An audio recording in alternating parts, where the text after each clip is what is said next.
بسم الله الرحمن الرحيم. How was your trip? How you doing? Good, good man, good. How you doing? My favorite Dawa booth. And your favorite sheikh, right? And my favorite sheikh. Even though I don't call myself a sheikh, but I appreciate the compliment. You don't? No, like I'm just a student of knowledge, bro. Student knowledge. Student of talib ilm. I can still call you sheikh though, right? You can if you like, man. But and I appreciate the compliment. And before we get into our fun discussions today, I just want to say I heard about your kids and I'm praying for them. Well, thank you. May Allah, the one true Allah, bless your kids with full health and you know, make everything easy for you. Thank you. Say Ameen, man. Say Ameen. Come on, man. Right? All right. So, since you're here, I caught something interesting. You told me that Ibn Kathir says when in the ayah جعلنا من الماء كل شيء حي, right? Which is that we made from water every living thing, right? And you said Ibn Abbas radiallahu anhuma said that this is referring to the sperm of a man, right? No, I quoted a site that said that. Right. So interesting. So that's an excellent point. So this is the actual tafsir Ibn Kathir under the actual ayah. Find me that Dar es Salaam it is, yes. Dar es Salaam is a publisher, you know, understand, right? It's not a person, right? They publish hundreds and thousands of books, different muhakkik, right? I'm just saying that because I don't have the green edition. Oh, this is the hardcover. It's 10 volumes, I think. I don't use the English, but here. No, I've got one also that's hardcover, but it's red. So anyway, that was all still Dar es Salaam? irrelevant. All right. So this is the ayah, and I looked through the actual book, and I don't find Ibn Abbas radiyan making that tafsir. So what that tells me is all these videos you're making at home in front of your camera, you're misquoting things, and poor people that are watching your videos are being misguided because you don't know enough to actually look up the book, right? I mean, unless you can look up the tafsir and show it to me here. Okay, this is, you were looking up a Shia. Quoting Ibn Kathir. You were. If that's incorrect, you need to take it up with the Muslim websites and say, hey, take this. That was incorrect. Ahlul Bayt. Right. So let me show them that they're incorrect. I'm sure. Excellent. Unless you're saying they're liars, then they should take it down, and then we. So let me explain this. Okay. What we're doing here is that you are going online to websites that you're assuming are by Muslims. You don't know. Here. Exactly. So can you admit that Ibn Abbas did not make that tafsir and your accusation was false? No. Why not? Well, I got... you came here, when I showed you the proof, you're not going to admit it then. No. If Shias are saying Ibn Abbas said this, sure. You're saying I don't have any preference one or the other. I know which side you're on. Excellent. So how would I distinguish? Sure, I will tell you. Right. Because that website, you don't know who made it. So you are going to a random Googled website. Right? And I'm just saying Shia because the name, right? But whether Shia, Sunni, or whoever, people need to bring you the actual evidences. And if you aren't careful enough to check which website, right now you could Google whether the earth is flat or not, and some website's going to have some weird arguments. And if you're just going off of that, you are misguiding your viewers. You are giving them information that is actually incorrect, that is not found, right? And for everything. Until I have a reason not to trust them. Excellent. Right? Like I could quote this to someone, right. And then someone else could come and say, actually, Darus Salam misrepresented that, and they distorted it, and it's a bad translation. I got you. And so if we can't study, Islam like this, then the difference is it's not an issue of translation. That quote does not exist in the tafsir of this ayah. I'll take it down. Excellent. But can you admit? No. Why not? I just showed you evidence. I just showed you. No. If a group of Shia scholars says one thing, a group of Sunni scholars says one thing, which I don't know enough to say, oh, the Shias are liars. Excellent. But which Shia scholar said that? They've got the. You don't know. You just Googled it.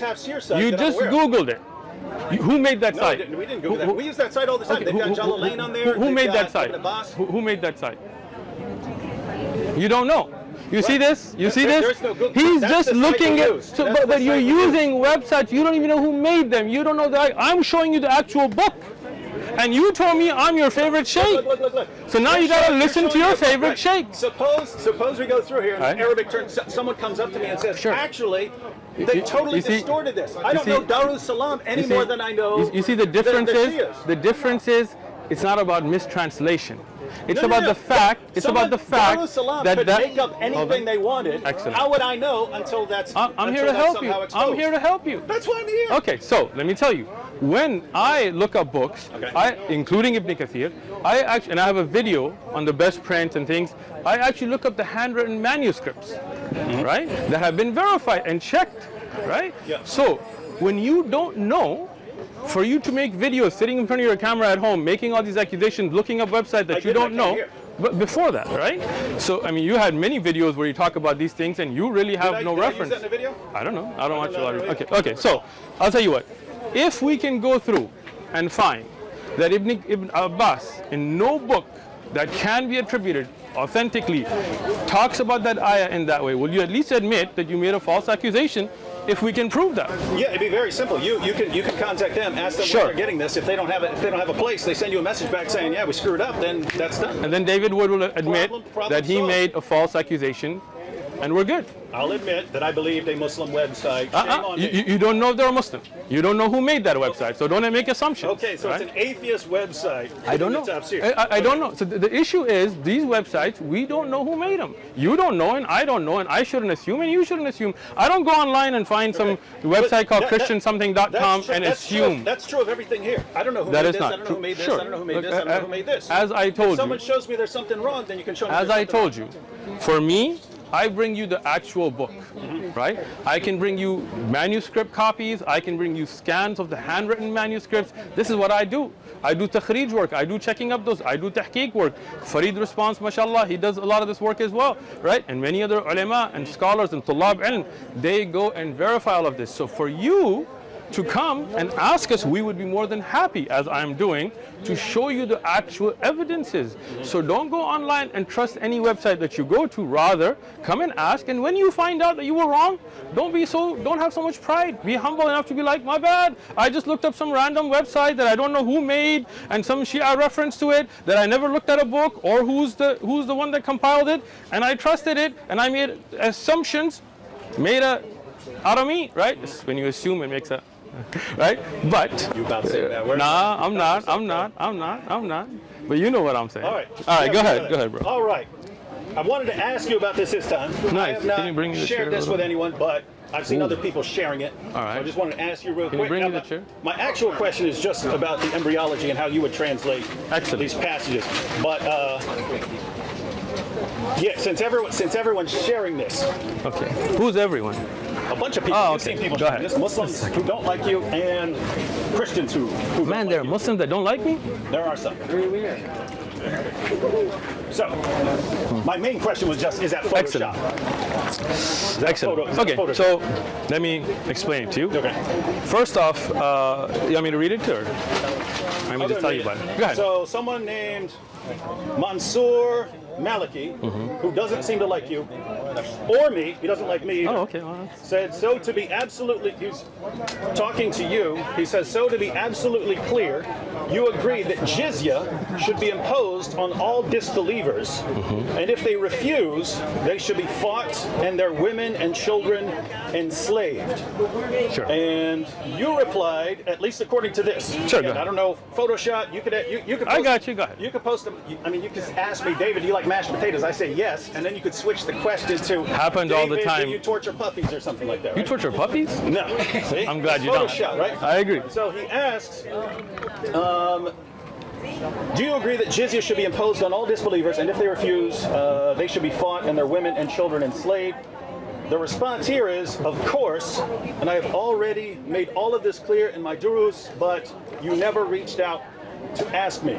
So excellent. The relevant questions would be, is that photoshopped or something, or is there something else in the discussion that would clarify that? This is on mine. Saw this a while back, did not share it with one person because I was like, I know I'll be talking to you, so I might as well. I like it. Okay. Good. First thing, there's been a clarification posted on Twitter.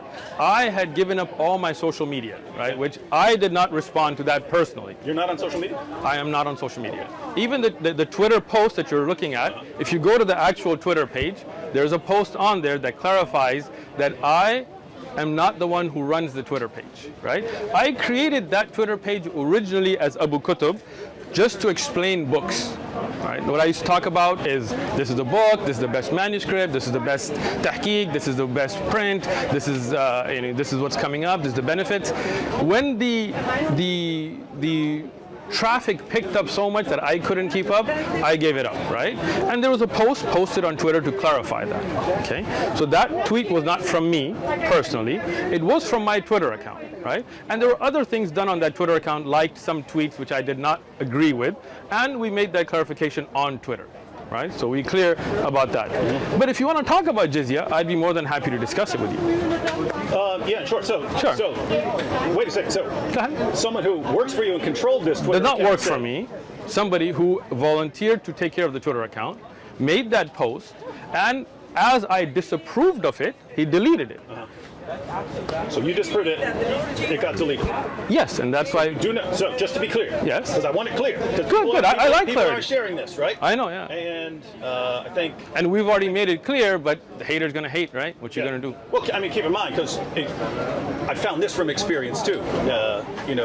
You can say something about me and I can post a response. It doesn't mean everyone pays attention to my response, right? Just like someone can come after you. Sure. Not all the person's followers are going to see your response. You know what I mean? Well, I appreciate So- you making this clarification for me. Okay. So, just to be clear, you do not believe that jizya should be imposed on all disbelievers, and if they refuse, they should be fought, and their women and children enslaved. No. Right? But there are ahkam and places where jizya is implemented. Not all disbelievers. For example, when you have, I'll just give you a short example, right? For example, if you have Ahlul Dhimma that don't have the protection that's been given, there is no jizya on them, right? If there are Ahlul Dhimma that are not living under your Sharia, there is no jizya on them, right? So that cannot be blanketly used in that sense. That is correct. Has that been explained to Mansour Maliki? I don't know who Mansour Maliki is, and if he wants, he can come and ask me directly. He didn't, so that means there's somebody who's just out there trying to cause. He doesn't like either one of us. He said, when he posted this, he said, Uthman Farouk is actually a pathological liar. When with Christians, he'll deny things like offensive jihad and slavery, but when with Muslims, he'll affirm it. Him and David Wood are both vile. So he doesn't like either one of them. So let me you got it. hold on. Let me. He replied, pay Yeah. attention. Pay attention. Mansour. Mansour is a troll. Nobody cares who he is. Is he but I have no. It's probably some atheist out there trying to be a troll. I don't know. Don't care either. trolling. Now, but just a clarification of that as well. I have never denied that there is anything called offensive jihad, right?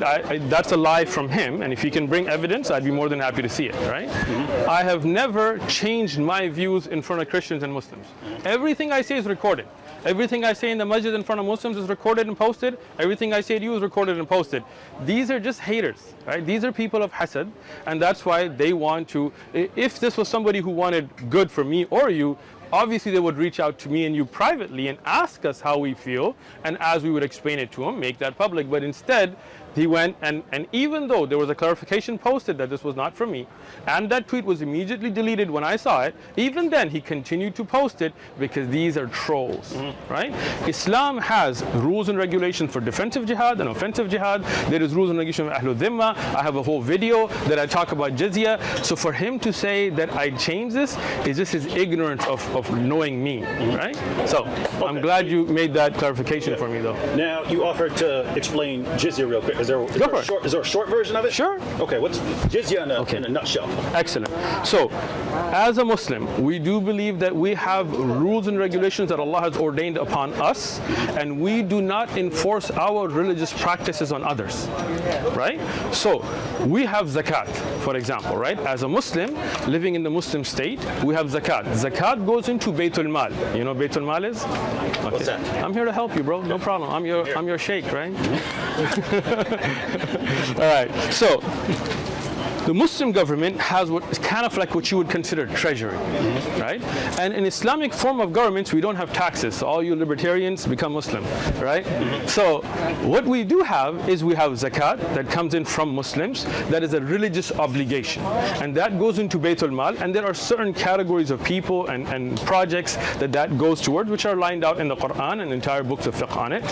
Now we don't enforce that on non-Muslims, right? Like here in America, for example, you pay taxes, I pay taxes, right? But as under a Muslim Khilafah, we don't have taxes. How does the government get that revenue? From Muslims, they get it through zakat. If we were to enforce zakat on non-Muslims, then this would be putting a religious obligation of Muslims on them, and we don't want to infringe on their religious rights. So they have jizya. Jizya is only given when they enjoy benefits from the Islamic government, meaning protection, police service, whatever else. Why you look confused? You're looking all up in the sky. I'm thinking about what you just said. Think. You ponder upon it, bro. I got you. So jizya is they're paying into the Islamic government's functions for the services they receive. For example, in America, you pay taxes, right? I don't know which state you're in, depending how much taxes you pay, but in California, we pay a lot of taxes, right? But the government says, hey, you pay your taxes, we give you police service, we give you roads, we give you the military, we give you these protections, right?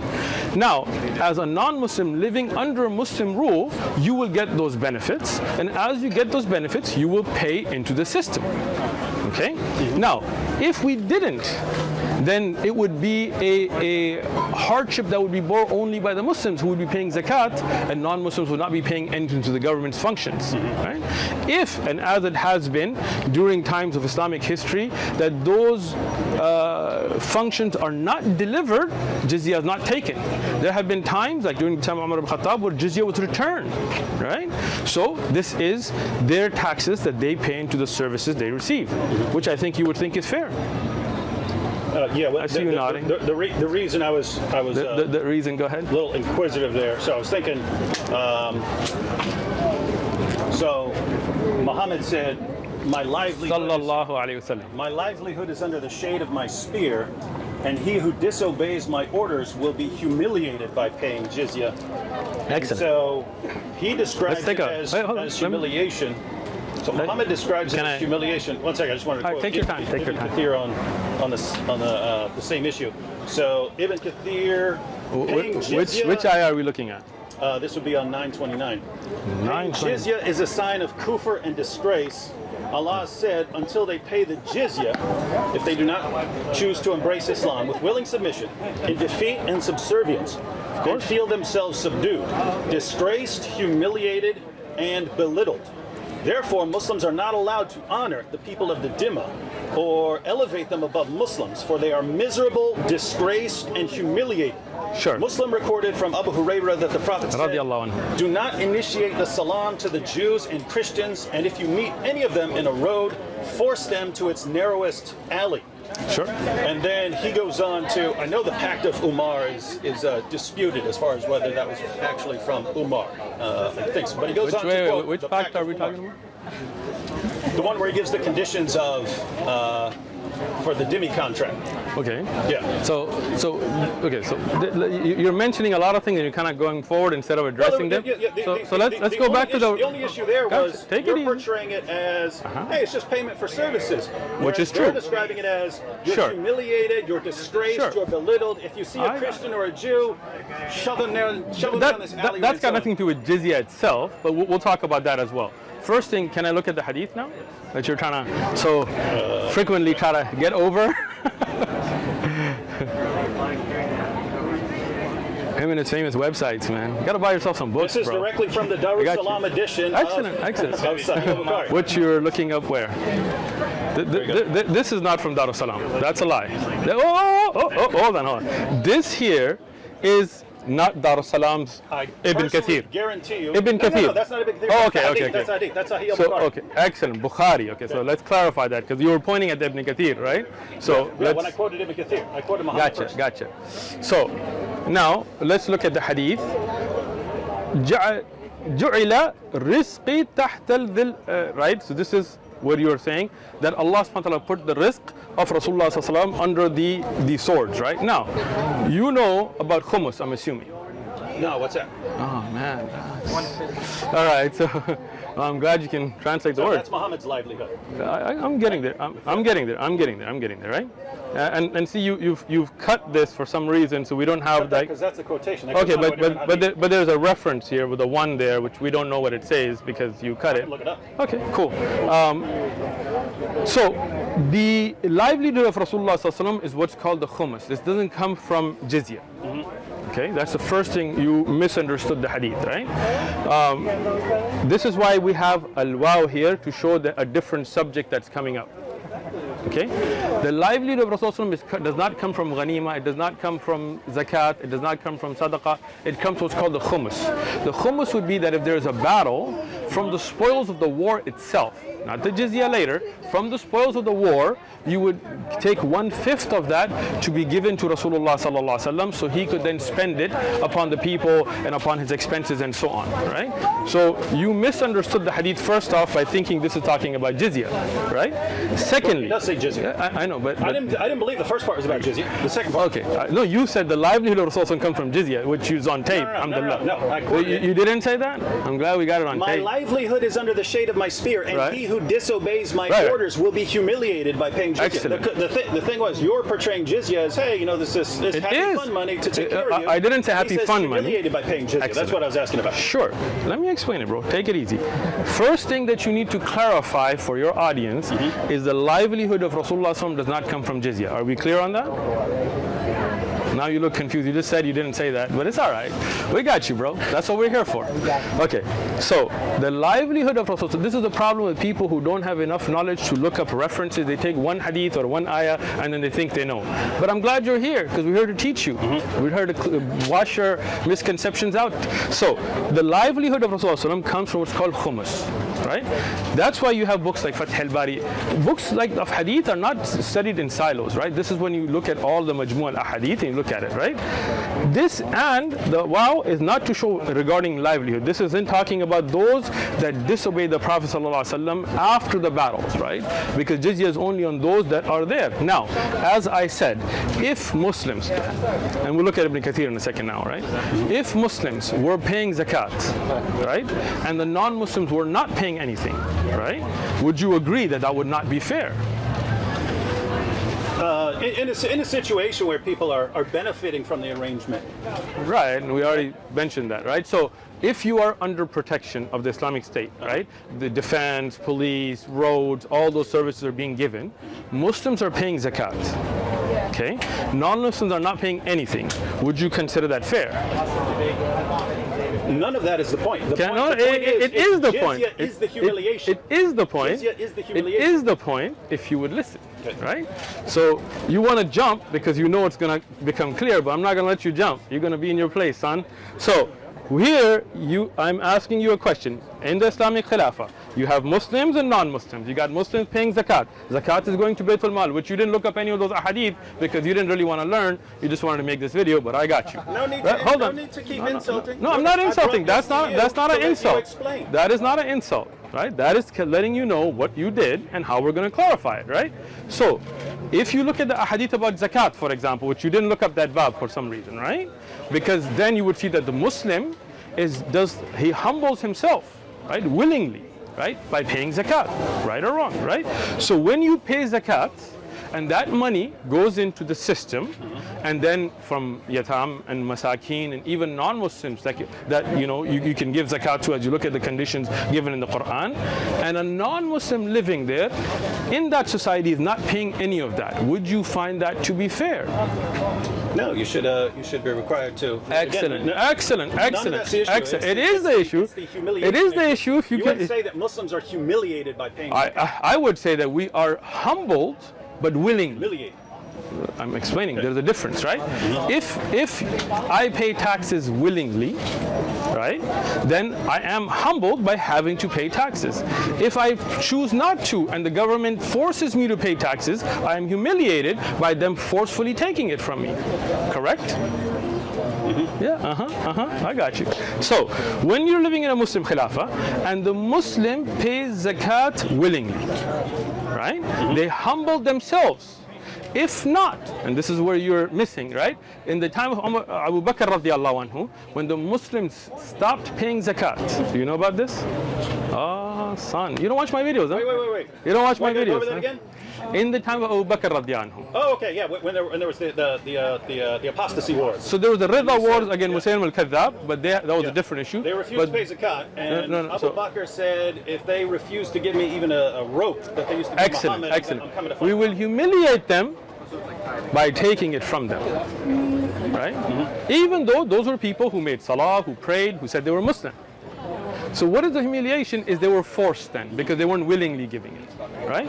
So here in the hadith, it clarifies that as well. As a Muslim, I'm not humiliated with zakat because I pay zakat willingly. If I do not, then the Khilafah will force me and humiliate me by forcefully taking the zakat, because that is the haqq, that is the right of the poor. But Ahlul Dhimma that would not be paying, then they would be forced to pay the jizya, because it would not be fair, as you have already agreed. So that is a humiliation. So when Ibn Kathir says, so let's get to Ibn Kathir. Let me read. says paying jizya is a sign of kufr and disgrace. All right, so can I? What website is this now? Q Tafsir. You and your websites, man. If you had told me, I would have brought Ibn Kathir, the actual book, the volumes. But This is the same as Darus Salam. This is Darus Salam's print. No. That's I believe it's Yusuf Esti's website. Yusuf Estes says a tafsir site? Okay, anyway. No. So let's go ahead. So go ahead. Where were you? It just starts at the beginning. Okay. So paying jizya. Until they pay jizya, they do not choose to embrace Islam. With willing submission. So what does this show? Right? What does it say? That if they came with willing... That's just quoting 929. Right, so that's what I'm telling you, the ayah, right?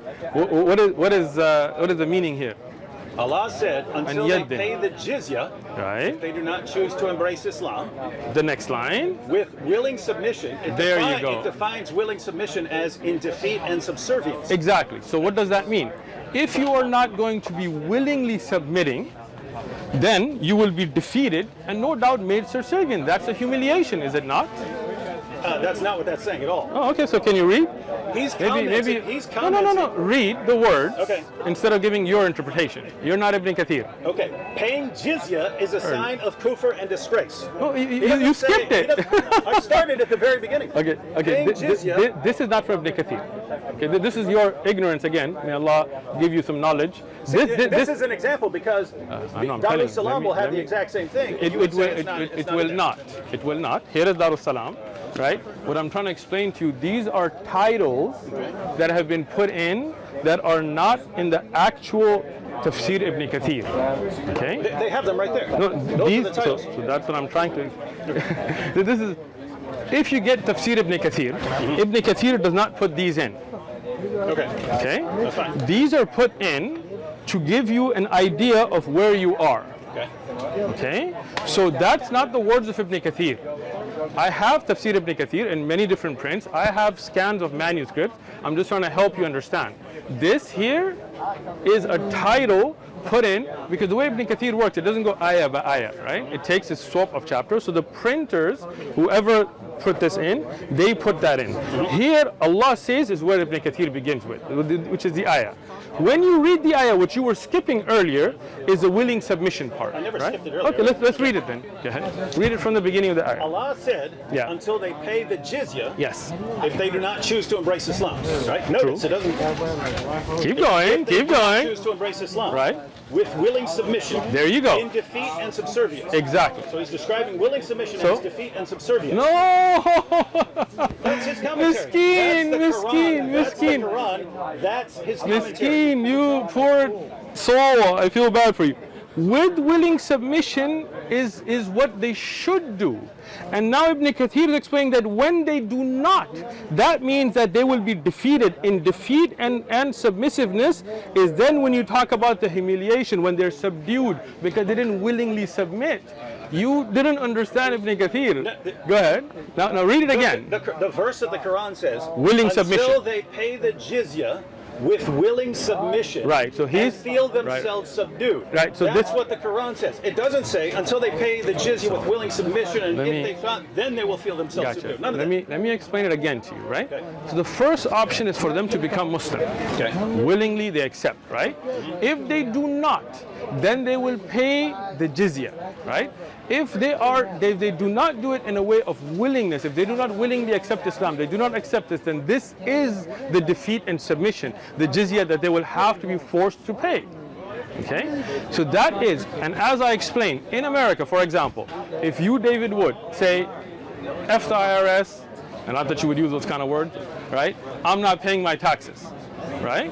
And then the IRS will say, oh yes you are, and we're going to take you to court and we're going to humiliate you, we're going to put you on trial, we'll send you to jail if we have to, we will make you pay those taxes because you're not going to do it willingly. So are you not humiliated? Yeah, I'm just Thank still you. not So that convinced is the what same. this is saying. Okay. Because notice, I mean, he goes on. Right, which is talking about the humiliation from those that do not willingly submit. Go ahead. Wow, not what this is saying at all.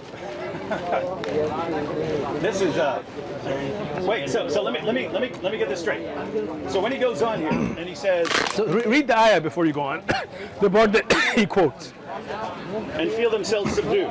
So what is this tafsir of now? Surah 929. No. Ya Allah. Of them being subdued. He's explaining them being subdued. That's the tafsir he's making now. What does it mean to be subdued? Okay. Go ahead. Disgraced, humiliated, and belittled. That's what it means to be subdued, right? Therefore, Muslims are not allowed to honor the people of the Dhimma. Notice it doesn't Sure. say people of the Dhimma who've rebelled and so on. Right, but Muslims again. are not allowed No, to honor the wait. people of the Dhimma. Context. Hold on. Context. What you're doing is the ayah is talking about those that fought, did not willingly submit, did not become Muslim, and had to be subdued. So that's the Ahlul Dhimma you're talking about. Ahlul Dhimma have different categories, right? Just because he doesn't clarify because of the context, don't assume he's talking about something else. Ahlul Dhimma, for example, those that are given, they are harbi, for example, those that were actually fighting you. They are those that are not harbi, that were those that supported you. You know about this, right?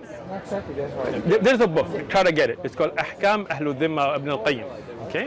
It explains all the differences and things so that you can be more educated with your responses. Go ahead. So when he goes on to say, quotes Muhammad, do not initiate the salam to the Jews Sure. and Christians, and if you meet any of them Sure, on the road, so- force them to its narrowest alley. Sure. You're saying that only applies to rebels, not to just Jews and No, Christians. that in does general. not. Let me explain that hadith now. As you know, that there are times where you can say salam to a non-Muslim. For example, in the Quran, when it says the people of Jahl, ignorance come, qulu salama. Right?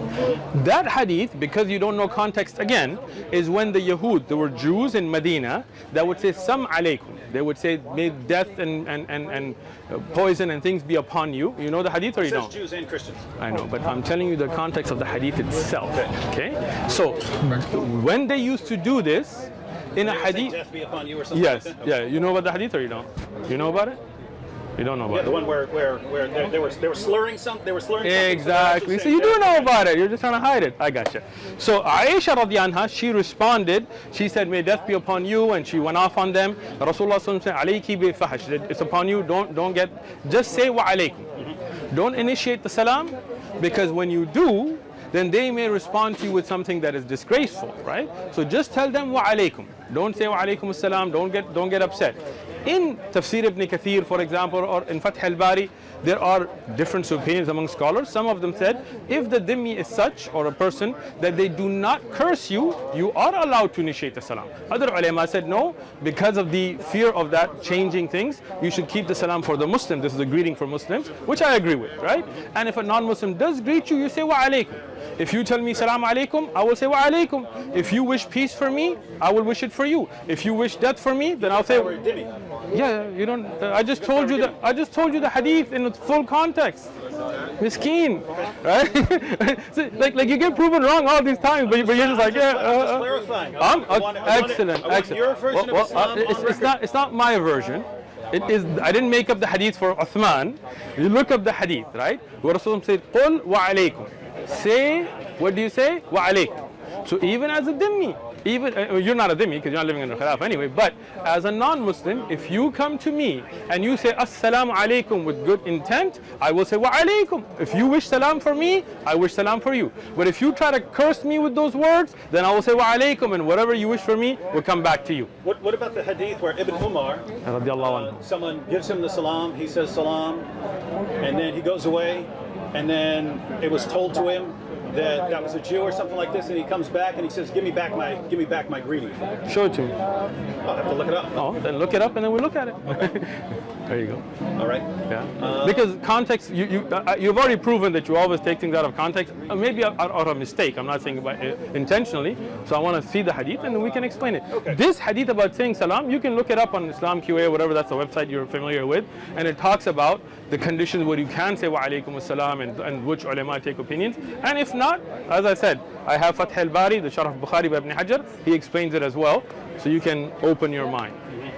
So now, when you talk about jizya, if you're looking at it just from the perspective of one ayah, one hadith, this is where you misunderstand the full concept, right? But when you look at it, from the full context of how it's implemented, right? In an implementation, if you are non-Muslim, living in a Muslim land, enjoying the services provided to you by the Islamic government, right? In response for those services, you pay into the system, right? Me as a Muslim, I pay zakat, you pay jizya. Do you see any problem with that? No, I'm glad you don't. So no problem with jizya. Jazakallah khair. Next. Oh, problem with jizya. Oh, okay. You just said you don't, but I just am not seeing any of that in the source. But what do you think okay, about? So let me hold on. Umar? Let me explain that to you. Okay. Regarding when you say you're not seeing that, which book of fiqh of jizya have you studied? I'm just No. I'm explaining this to you, right? If you can't hold on. if you go to the Quran and you bro. can't understand it, and you go to the commentary and you can't understand it, and you go to the Hadith and you can't understand it, it just seems like this is not Let me explain able to be understood. I got you, bro. Okay. When you talk about learning law, you're talking about Islamic law, right? Right? Right? You do not say, as David, that you just pick up one book of law from anywhere and then you will have your own understanding, right? You are not reading a book of implementation of jizya, right? You're not, right? What you're doing is you found these verses, not randomly, you found them. Here's a verse. Right, but how did you get to the verse? Look up Ibn Kathir. Wait, how did you get to the verse? Reading the Quran. You were just reading the Quran randomly and the ayah came? I have entire Qurans highlighted all the way through. Tell me the truth. Were you just randomly reading the Quran and that ayah came, or were you I saw looking? this long before I ever actually read through the entire Exactly. So what you did is you found a verse that you found that you could use to be problematic, and then you hold on, I'm getting there, right? Then you went and looked it up to try to make this attack on Islam. What you should have done is gone to a book that talks about the implementation of Islamic law, and from the Quran and from Sahih Ahadith they would have brought you the majmu'ah, all of them, to show how jizya works. But you had an intention to take a jab instead of learn. So I'll tell you what, again, we have a book, I'm making an offer here, okay? We have a book called Zadul Mustaqni'.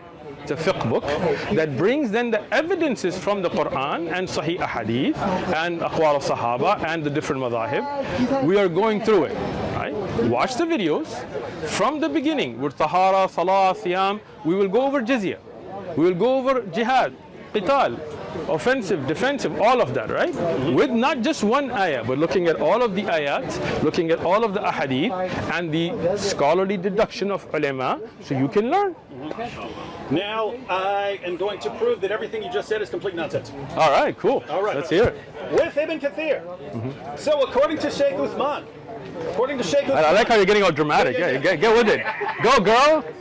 According to Sheikh, I never called this man a girl. Oh, I know. I'm just saying, go, girl. I'm not saying you're a girl. All right. So, do not initiate the salam to the Jews and Christians, and if you meet any of them in a road, force them to its narrowest alley. Sheikh Uthman said here in the presence of everyone on video that this is only referring to the people who refused to pay the jizya, and therefore things had to get harsher for them. All right. Hold on. You made a point. Hold on.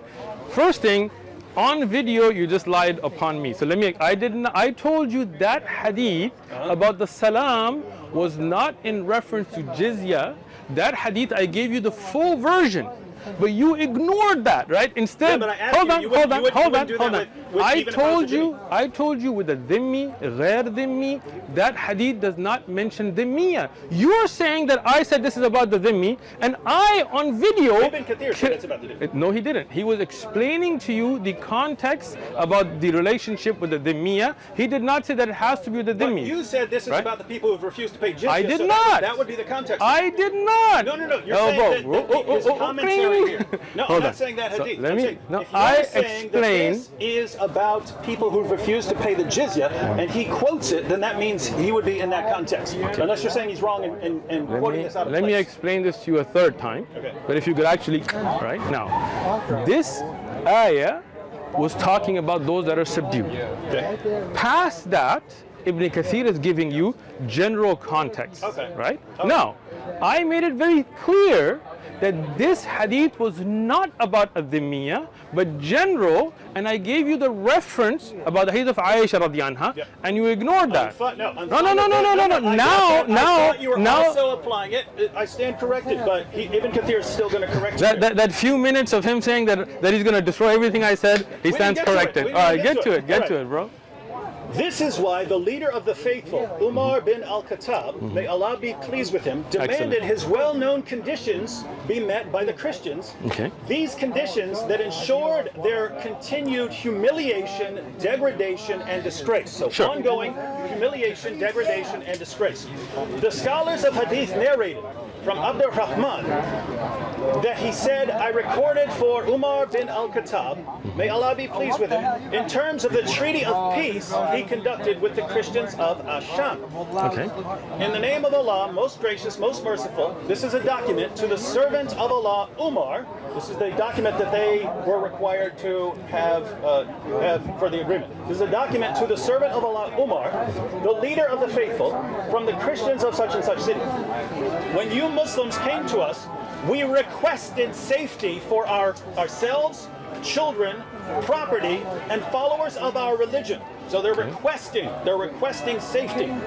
We made a condition on ourselves that we will neither erect in our areas a monastery, church, or a sanctuary for a monk, nor restore any place of worship that needs restoration, nor use any of them for the purpose of enmity against Muslims.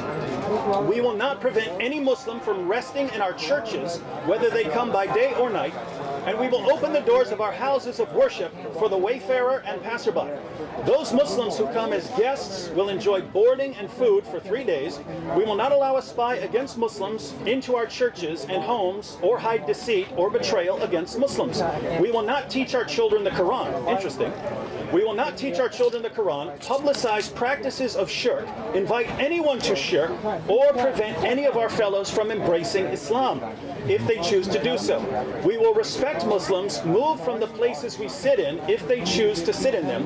We will not imitate their clothing, caps, turbans, sandals, hairstyles, speech, nicknames, and title names, or ride on saddles, hang swords on the shoulders, collect weapons of any kind, or carry these weapons. We will not encrypt our stamps in Arabic or sell liquor. We will have the front of our hair cut, wear our customary clothes wherever we are, wear belts around our waist, refrain from erecting crosses on the outside of our churches and demonstrating them and our books in public in Muslim fairways and markets.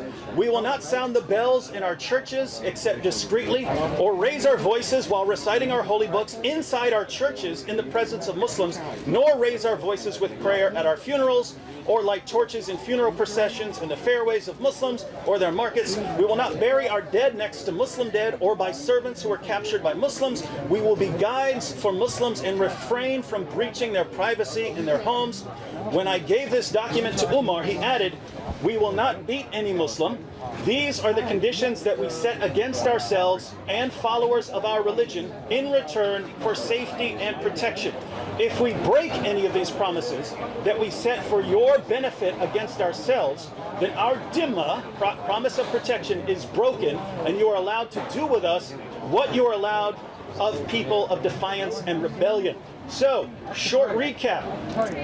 Ibn Kathir here. Ibn Kathir explains how his well-known conditions that ensured the continued humiliation, degradation, and disgrace were placed on these Christians. These were not Christians, but he goes on to show, these were not Christians who said, we refuse to pay. We refuse all of this. Okay. He said, so let me just, before you... they came to them and said, we want safety. They're saying, we want safety. We don't want to be fought. We're willing to pay the jizya. And even though they're willing to pay the jizya, all of these conditions, they can't repair a church, they can't do any of that stuff, they can't make their voices loud. You know it's a weak hadith, right? Miskeen. Ibn Kathir under the bus again. Let me under the bus again. Hold on. Ibn Kathir quoted things that he regarded as reliable. Hold on. First thing, he did not say it was reliable. You lied on Ibn Kathir again. So, no. You're saying Ibn Kathir is deliberately quoting hadith he regards as weak? Did you notice how he said ru'ya muhaddithin? Right?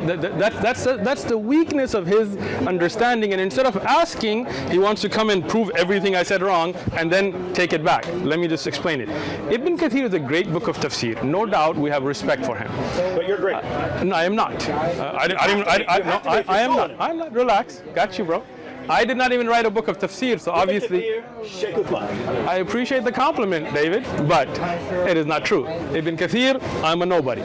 But there is a great scholar, Abu Saq al-Huwaini, for example, in Ibn Jawzi's. Are you paying attention, bro? I'm wondering, I had a phone here, that was not mine. Oh, well. My phone. All right, so all right, stay with me. So there are books written on the checking of the ahadith of Ibn Kathir. Okay. Ibn Kathir is not Sahih al-Bukhari. Right? It's not a book of all authentic narrations. It's a book of tafsir, right?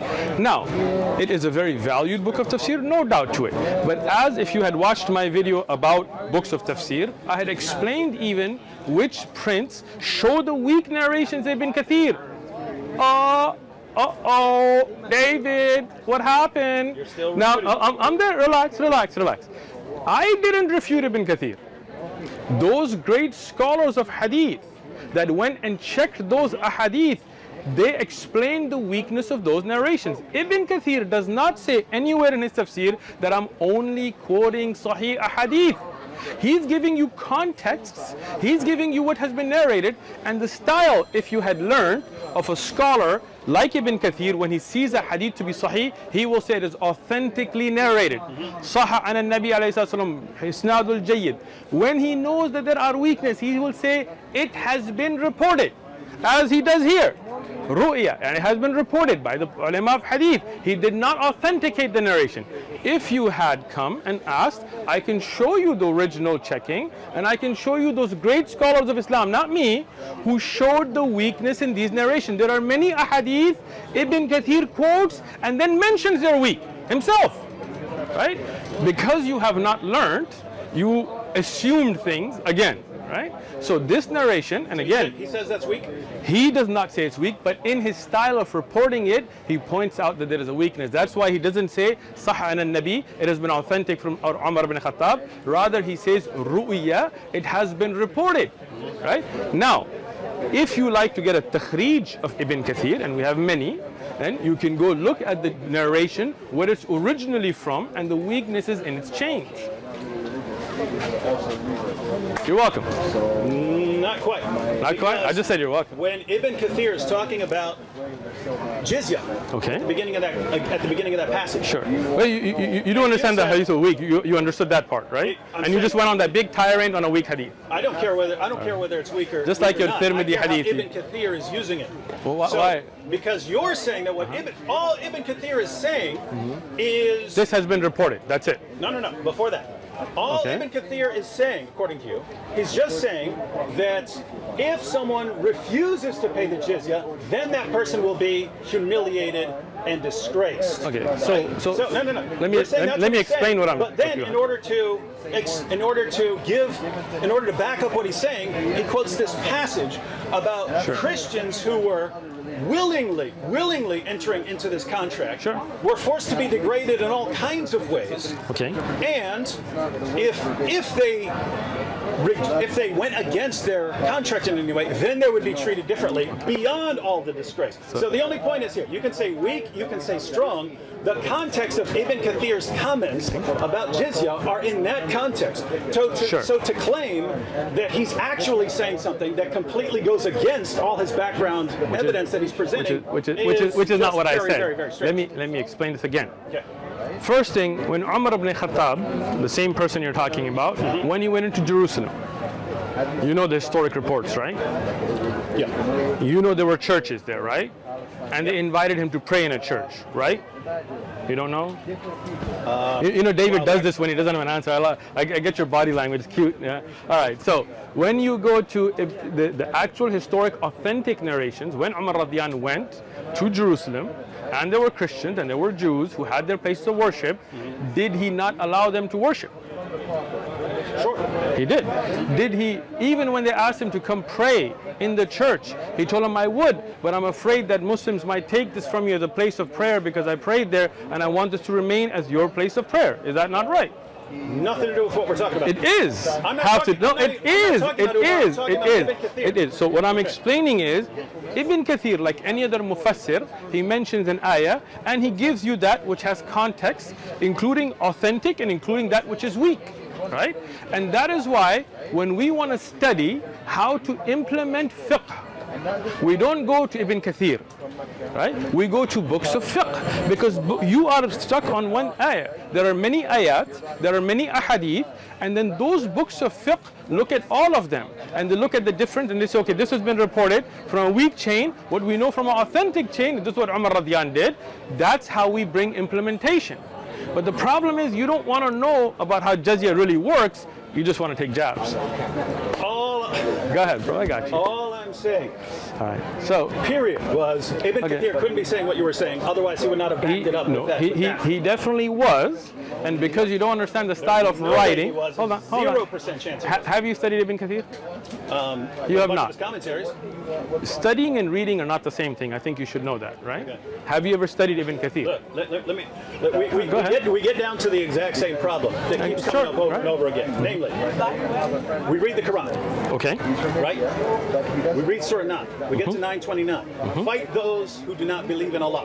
Sure. Hey, that sounds like it's calling on fighting people just because they don't believe in Allah. Sure. You would say no, because it really means fighting these particular people and so on, right? Sure. And so you have to go outside of that to even understand what it's saying. Sure. So fight those who do not believe in Allah, nor the Sure. last day, nor hold that forbidden which hath been forbidden by Allah and His Messenger. I got you, bro. No Nor problem. acknowledge the religion of truth from among the people of the book, so Jews and Christians, until they pay the jizya with willing submission and feel themselves subdued. Got it. If I'm reading that, until they pay the jizya with willing submission and feel themselves subdued, that sounds pretty clear. Right. Fight people until you fight Jews and Christians Right. until they pay the jizya. So if I'm standing here right now and there's all the Christians and Jews, should I just start going attacking them? No, Well, why not? No. Why not? Because Because there's a what? process. The ayah doesn't mention the process. Where's the process? Where's the process? Read the ayah. Where's the process? Abrogation's the process. Oh, now he wants to jump into something else. No. You see this? No. Hold on. You're See, asking see, how see, it's your hypocrisy has just been No, exposed. your Hold on. hypocrisy has been exposed. And You it's about to mentioned get exposed more. you mentioned the ayah, and when I told you there are other ayah, there are other ahadith, you told me if I just read the ayah and this is. But when I asked you the same question, if I just take that ayah as you're reading it, without looking at other ayat, without looking at fiqh, without looking at other hadith, then you would say that just jump out and start attacking these people. And then you were like, no, because there are other ayat. See, this is the hypocrisy. This is why we say you don't just take an ayah and then think you know what it means. We go to the people of knowledge, and that's in the Quran. If you don't know, yasal ahlul dhikr. Go to the people of knowledge. When I did that last time with the Bible, then you were like, no, that interpretation, this McCarthy, I don't know McCarthy. This is a hypocrisy, David. Don't be a hypocrite. Be real with. No, hold on. Let me finish this. Look, when we look at an ayah of Quran, no doubt we look at those ayat that are muhkamat, like those ayahs that are very evident, right? And there are those that definitely need the aid of tafsir, and that's why Allah subhanahu wa ta'ala told us that when you don't know, ask those scholars of knowledge. So if you want to know about jizya in reality and you don't just want to make videos, then come, I will mention to you all of the ayat, all of the ahadith, all of the aqwal, what is sahih from da'if, and the concept will be very clear. But if you don't really want to know, you just want to make videos, you will take one ayah and then you will say, well, this ayah says this to me, and then when I tell you, should I just implement it, you will say, no, there's abrogation, right? So this is an hypocrisy. Don't do that, bro. You want to know about jizya? I'll sit down, I'll explain it to you. All of the ayat, all of the ahadith, Tafsir Ibn Kathir is a great book, but as I said, no doubt, and I said it the first time and I said it again, and this is not throwing Ibn Kathir under the bus, rather saying that no book of tafsir is perfect. That's why we look at different books, we look at the takhrij of ahadith, and we go to those scholars who specialize in the implementation, the fiqh of it, and then we learn looking at all of the ayat. If you take the ayat by itself, then you would be telling me jump out and start attacking these people and taking jizya from them, but you know that that's not what it's about, because there are other ayat. Just like that, when you talk about jizya, this is one ayat, there are other ayat, there are other ahadith, there are other fiqh from it that then explain the concept. Okay. Now, Go ahead, bro. back to my point. Back to my point. I'll add a little clarification. When we read, fight those who do not believe in Allah. Sure. It goes on until they pay the jizya with willing submission, feel themselves subdued. That seems clear as far as the language.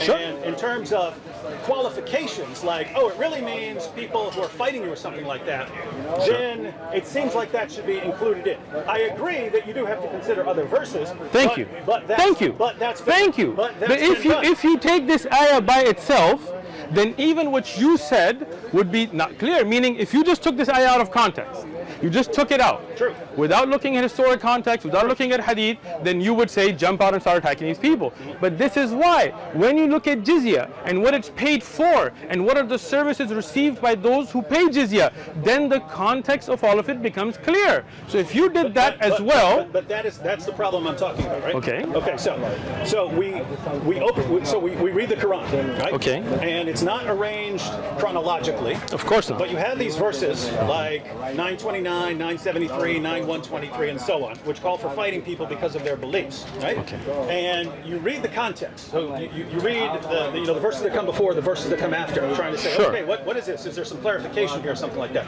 You also have the greater context of the Quran. Which surah are we talking about?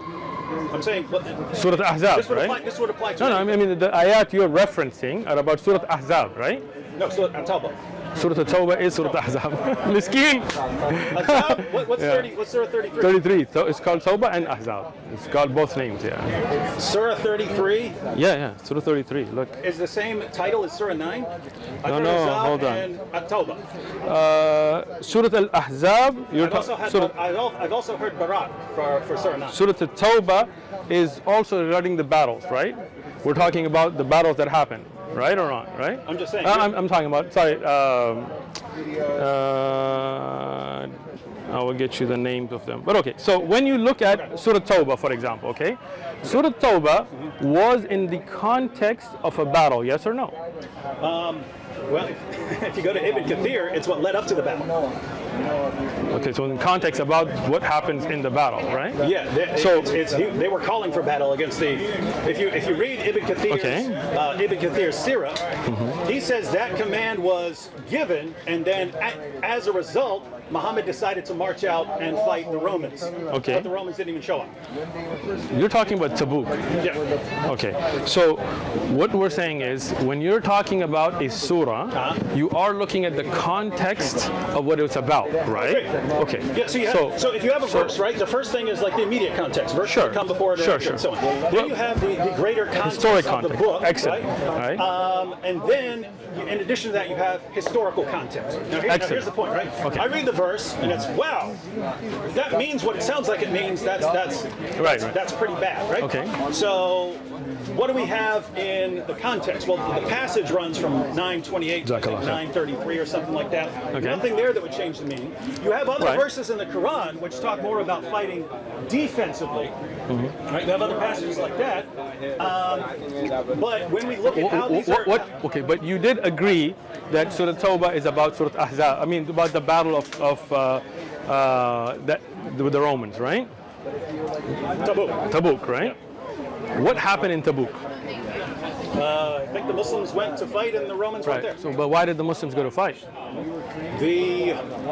Well, according to Ibn Kathir, because of that. No. But According to Ibn Kathir, okay. here's the context I got according you. to Ibn Kathir in his Sirah, right? Sure. So, in 928, the commentary for that was the Muslims were worried because Muhammad said that the pagans can no longer approach the sacred mosque, right? Okay. And it says that the Quraysh became concerned that this was going to hinder their profits from trade. We're not going to be earning the same money. People aren't allowed to come here anymore. They might not like us anymore. They're worried that this is going to interfere with their profits from trade. You're talking about the Quraysh, the ones that after Fath al-Mecca. Yeah, that's after conquering Mecca. Okay, so now they're Muslim. Yeah. Right? Okay. They're worried. They're worried that this is going to interfere with the profits from trade. So Allah says that He can still enrich them, and then the very next verse, how's Allah going to enrich us? Fight those who do not believe in Allah. Oh, okay, but hold on. Let me go through the entire passage. Go through the entire passage. It's we're fighting these people to make money off of them. That's not true. At the end of it, He says, therefore, Muhammad. All right. So let me explain that to you again. If you had actually looked at books of history, in Tabuk, there were attacks on Muslims in Sham. You know about this, right? Nope. So what can I do with people? All right, so I have a video about Tabuk. Okay. I give all your references in it, books of history, authentication. Watch it, right? I'm interested in that one. Good. Yeah. Send me that link. I'll send you a link. Right? You didn't give me your number last time, man. If you know the title, then I'll show it to you on your phone today, so then you can watch it. All right. On top of that, you also know that there are authentic reports that there was a Roman army that was being prepared to attack Medina, right? No. So this is the problem. This is the problem. How have I never seen that one? No, this is the problem. In Syria, they're at war with the Persians. Where's this talking about? Excellent. Where does it say they're planning to attack Medina? So if you like Ibn Kathir so much, get Bidayah wa Nihaya. Bidayah wa Nihaya. You never heard of Bidayah wa Nihaya? No. I mentioned it to you last time. So if you're a good student, my student's not on it. You're proving my objection with everything you said. No, I'm not. Let me explain it to you, right? Once again, when I looked at the verses from the Bible, you told me you have to look at context, the old covenant. I agree. Same thing with the Quran. Excellent. So when I look at, for example, here, I'm just going to give you an example, right? Deuteronomy chapter 25, verse 11. If two men fight together and the wife of one of them draws near to rescue her husband from the hand of the one attacking him and puts out her hand and seizes him by the genitals, yes, then you shall cut off her hand and your eye shall not pity her. So if I was to read up and down this verse in this chapter, I do not find any context other than that that's what we should do, right? But then you will tell me this is the old covenant and the new covenant, and then this writer said this and this, right? So you will take me to other than the chapter itself and the verses around it to explain it to me, right? But when I do the same for you about Quran, the hypocrisy comes out, right? Here, okay, show me here. Why can I not do that today? No, show it to me here. Dagas or Damedan. Do you remember? Okay, go ahead. Do you remember? Because it's in the Quran. Okay. Where the Quran quotes a Jewish teaching. Surah 5, verse 32. Okay. If anyone kills a man except for certain things, that is not a Jewish teaching. That is not a Jewish teaching. If it's in the Talmud, listen, let me explain it. That is definitely a Jewish teaching. Let me explain it. In the rest, can I explain? Chapter 4. Can I explain? Okay. Look, I let you speak. You let me speak. That's the way it works, right? When you say that ruling can be found in Jewish scriptures, I have no problem with that. Okay. But that is a ruling in the Quran. Hold on. Let me finish. In the Quran, that is not taken as a Jewish ruling. That is the hukm of Allah that Allah has ordained upon us. Okay? And we believe in that hukm, right? You trying to run away from answering the verse now have jumped to that. I'm willing to answer it. Excellent. Part of the, Go ahead. To explain it. Go ahead. But that was a misquote. That was not. That's an ayah in the Quran from Allah, not a Jewish teaching. If they have the same teaching, they had the same Allah that revealed it to them. That's fine. But he quotes it as for the children of Israel. So obviously they had it, and then we opened up the Talmud. And again. So that's what I explained to you earlier. That these ayats are applicable for us as well. Okay. Go ahead.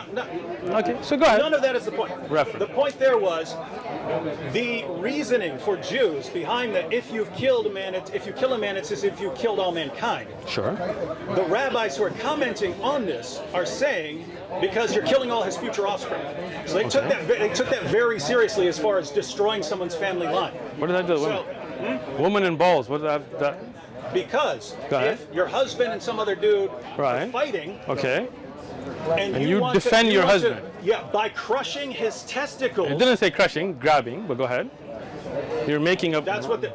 Again. It says. See. Again, he's lying in the Bible now. He's making. lying. See, no, you are lying because listen. Everybody that has a Bible at home. No. You're caught today again, David. Again. No. Everybody that has a Bible at home. If you Hold on. Deuteronomy. Destroying his family line. No, not necessarily. Deuteronomy. Hold on. Deuteronomy 25:11. Does it say crushing or seizing? You are lying into your own Bible. Read it. Oh my goodness. If you reach down and grab someone by his testicles doesn't mean that, in the middle of a fight. Bro, you were in jail. You did some time. You probably kicked some dude in the nuts before. Doesn't mean you can't have kids anymore. This is a very harsh. In a fight, you're so grabbing are you saying this is applicable today? No. Why not? I don't see that in this verse or in this chapter that it's not applicable.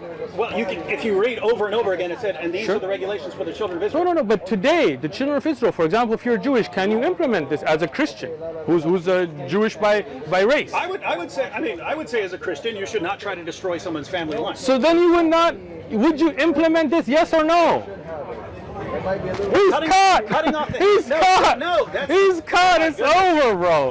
Look. Listen. If you read this, Miskin. If you read this, you want some water or something? If you read this, they are dividing up the land and giving it as an inheritance, right? Look, these passages are about not screwing up someone's future descendants. Look, I'm reading through this, right? There are many rulings about if you curse your parents, you should be put to death. If a young woman who is a virgin is betrothed to a husband and a man finds her in the city and lies with her, then you shall bring them both out of the gate. Hold on. No. I'm giving you context. Muhammad and the Bible. Yeah, sure. You have Sheikh Uthman here. See, you see, you're trying to jump, right? You see, I'm jumping, right? Jump. Let me finish. This is the same verses. You're saying this should not be same implemented. chapter. You're saying this should not be implemented, but you're defending. Look at this. You're quoting Deuteronomy. Excellent. Quoting Deuteronomy, the book you're attacking. Deuteronomy, Genesis. I got you, bro. Deuteronomy. This guy loves Deuteronomy. You think? Deuteronomy. Okay, hey, everyone. How do we know Muhammad's a prophet? Because he's in the Bible. Okay. What are you going to do here at the Dawah table? Attack the Bible. Can't trust Deuteronomy. It's okay. Go ahead. I'll let you speak. How do we know Muhammad's a prophet? Because he's in Deuteronomy. And they don't get it. I'll wait for him. This is amazing stuff. All right. I'll let him speak. Go ahead and attack the Bible. I'll let you speak. Defending. Go ahead, speak, bro. Speak. Go ahead. Attack Finish. the Bible that You're done? and that your prophet You're done, bro? and believed in. You're done? Yeah. You are done. Yeah. Muhammad and the Bible. He thinks my name is Dr. Jamal Badawi. You're distributing the tracts. You don't believe in them?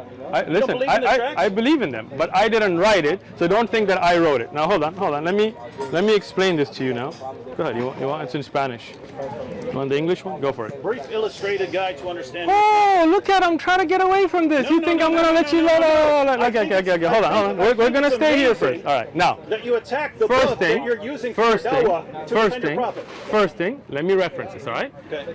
I personally have not researched enough on the reference to the Prophet Muhammad ﷺ in the Bible to be making that claim myself. There are other scholars who have, and they have written on it, and this is for them, and I have no problem with that. That does not mean that we believe everything in the Bible is true. We do believe that some of the true message could be in here, and the Quran is our guide to that. So we're very clear on that. What I was trying to show you here, see now you see that? You see that? You see that? You see that? You see that? You see that? He doesn't want to hear it. He doesn't want to hear it. He doesn't want to hear it. You don't want to hear it. You're about to attack Deuteronomy when Deuteronomy is the defense of the prophet. I am not. Go ahead, attack Deuteronomy, the book where we find your prophet. Are you done speaking? See, like I asked you if you're done. I asked you if you're done. This is awesome. And he said he's done, but he won't let me speak. You notice that? Anybody else notice that? Notice when Sheikh Uthman gets nervous, he starts... oh, you think I'm nervous? You better be nervous. You better be nervous. How do we know Muhammad's a prophet? Because he's in the Bible. What book are we attacking? The Bible. I can tell you're nervous because you're not letting me speak.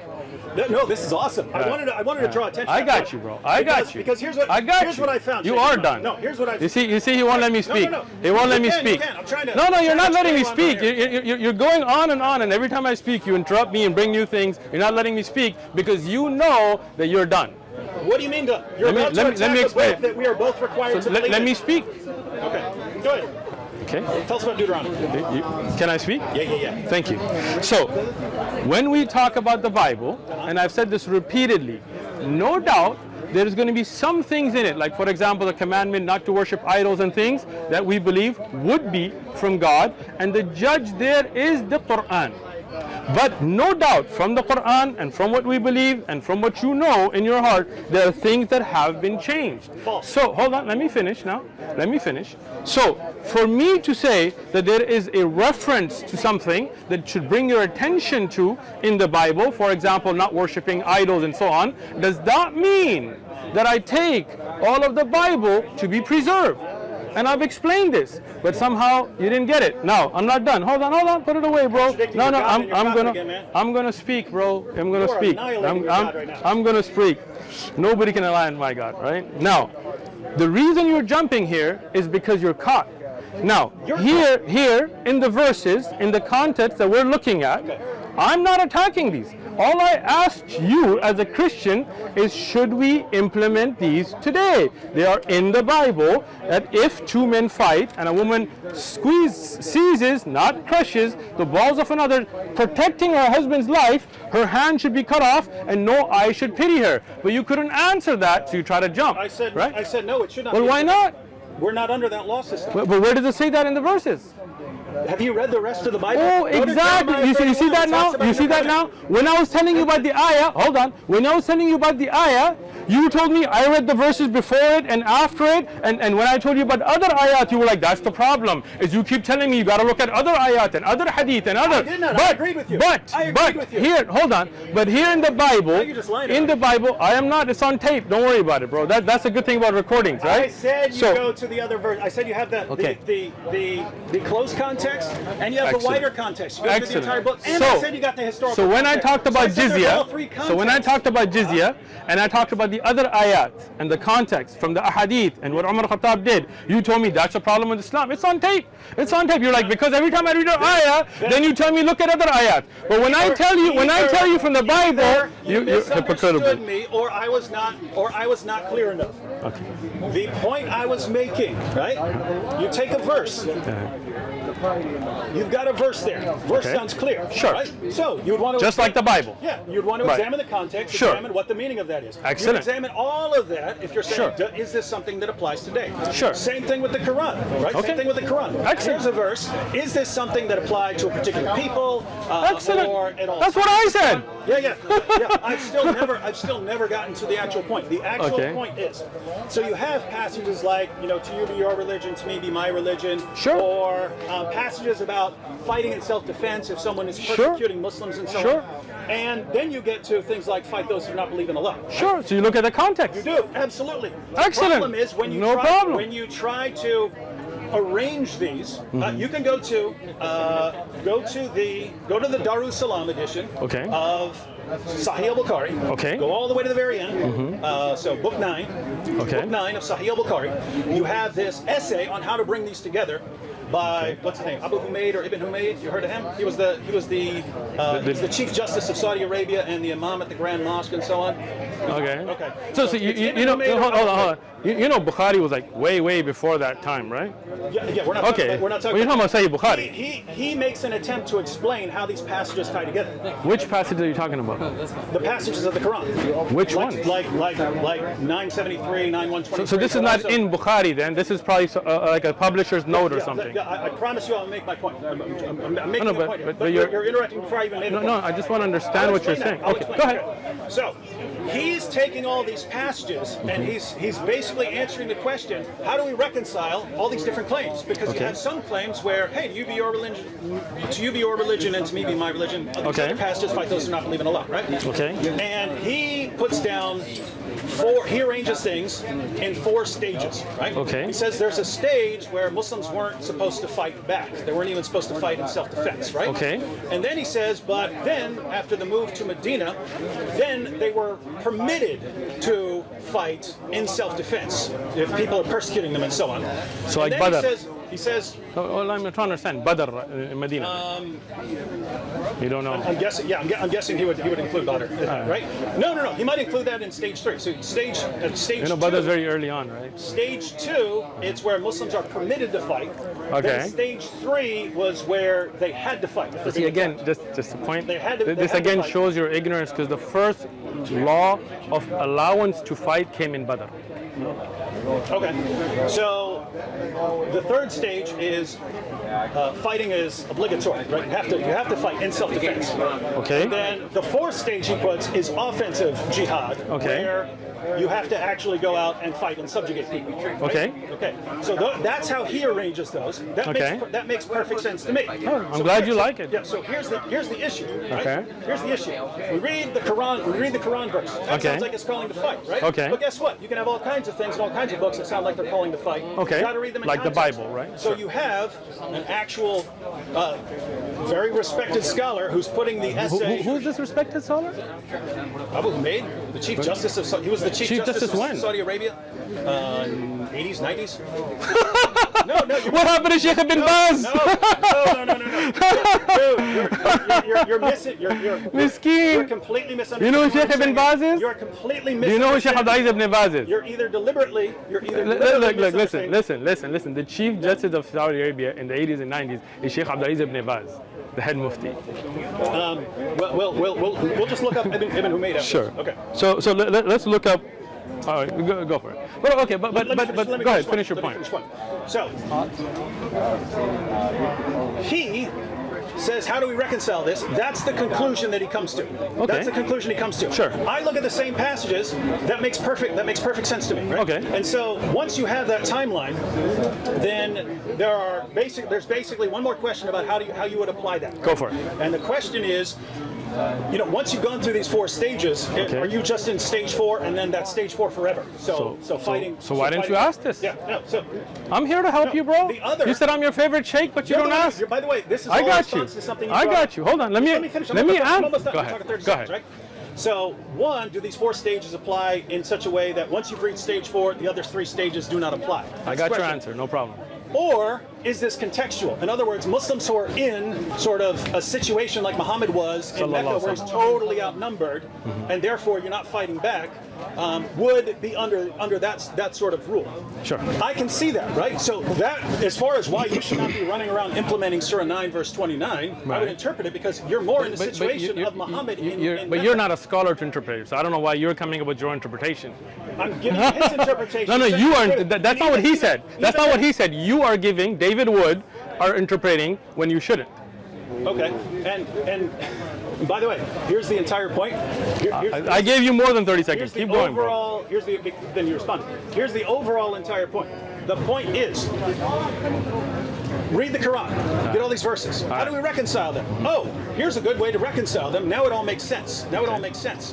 But that doesn't look good. Fight those who do not believe in Allah means that once you get in a certain situation where you're the most powerful force, you violently subjugate people, force them to pay jizya, impose conditions on them, and so on, or you keep fighting them until they're not, until they're gone or something like that. Okay. Right? So that's what it looks like. And then even with the hadith, with Muhammad saying, I've been commanded to fight people until they say there's no God but Allah, and Muhammad is his messenger, and so on.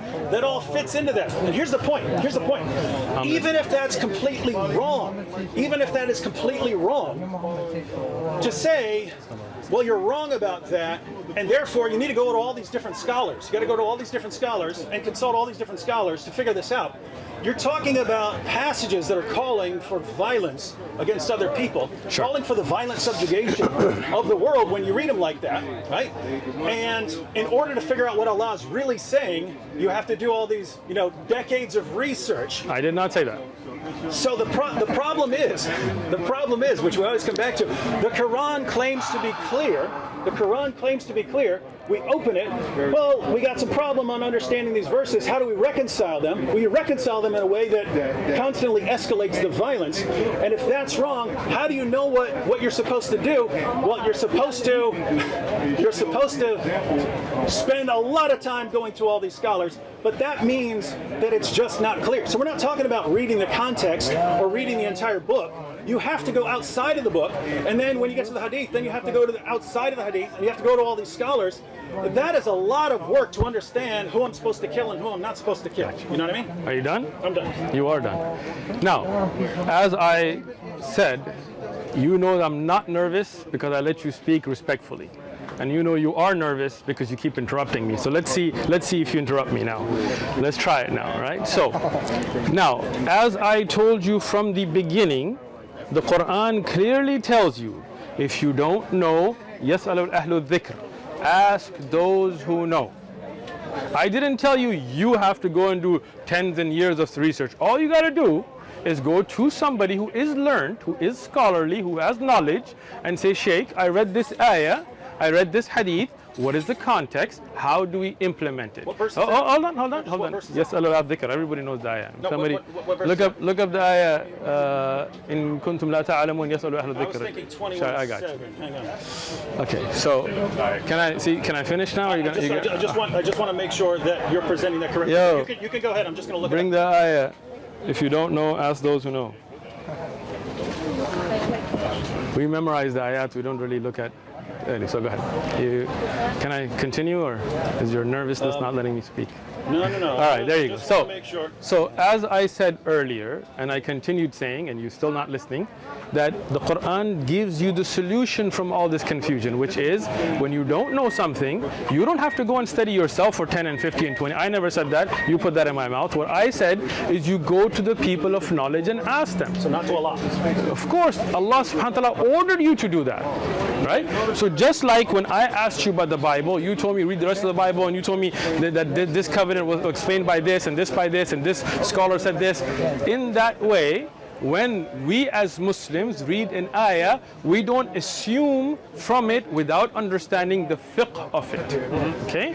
That's why we go as students of knowledge to shuyukh, and they spend years, 20, 30, 40 years studying all the texts, but not every Muslim has to. Rather, when you go to the scholars, they, having dedicated that life, will explain to the answer in 2 minutes. If you, David Wood, had just come to me and said, explain to me jizya, then I could sit with you and give you all the different ayat, all the different ahadith, all the different aqwal, and in a few minutes you would have had your answers. But you didn't want the answers, you just wanted to make videos. If you wanted to know about fighting in Islam, we have whole abwab, whole chapters on jihad and qital that bring all those verses and all those ahadith and explain what's nasikh, what's mansukh, what's early, what's later, right? So that's not an issue. What you're doing is, instead of looking at the fiqh, the implementation, you're trying to go to these verses, and you are not looking up these verses randomly. You are getting these in order to attack, and then you're digging from there. You wouldn't do that, right, I got you. I would not. You would not go to the Bible. I would not. To attack, right? Again, once again. By the way, hold on. No, I just want to know, is that the verse you were quoting with the ask those who possess the message? So the dhikr. Yeah. The dhikr. Ahlul dhikr in kuntum la ta'lamun. Yes. Well, this is talking about. Isn't this talking about Christians and Jews? It is not. Before thee, also the messengers. You see how he's trying to change the subject now? No. Can I finish what I'm saying, and then I'll explain the ayah to you? Okay, go ahead. Go ahead. Thank you. And this is a Yusuf Ali translation? Seriously? You use the Yusuf Ali translation? You don't like it? Yusuf Ali was Ismaili. You know that, right? I believe Hilleli Khan actually says this is talking about Jews and Christians here. Oh, he says the previous scriptures. All right, so get Hilali, and I mean here, look at Mustafa Khattab here. What's the? Bring it up here. 21 seconds. Go for it. Whose phone is this? I have no idea. Go ahead. Finish. All right, go ahead. So let's get back to the point. When you talked about the 4 stages that you're speaking about, which is not in Sahih al-Bukhari itself, you're talking about somebody's commentaries note, right? Now he's making sense of all of this. Sure. So let me explain this to you. No doubt there was a time when fighting was forbidden, right? And then a time came when fighting was allowed, right? And then the time came that fighting was implemented against certain situations. But if you want to know whether these are stages that cannot go backwards and cannot reconcile between the stages, then the easy thing is to see how the Prophet ﷺ dealt with it. Are there Christians and Jews and tribes that Rasulullah ﷺ continued to have treaties with? Are there those that the Khulafa in the time of Abu Bakr and Umar and Uthman, Ali radiallahu anhum, continued to have trade with? for example, from Sham, and they were not being attacked, right? And are those, like in Tabuk, for example, where they were attacked, and what was the context of what was going on when they were attacked? What are the rules and regulation of difa? For example, are you paying attention to what I'm saying, or you're just smirking away, right? In difa, when you are attacked, for example, there is no need for an amir, right? You defend yourself.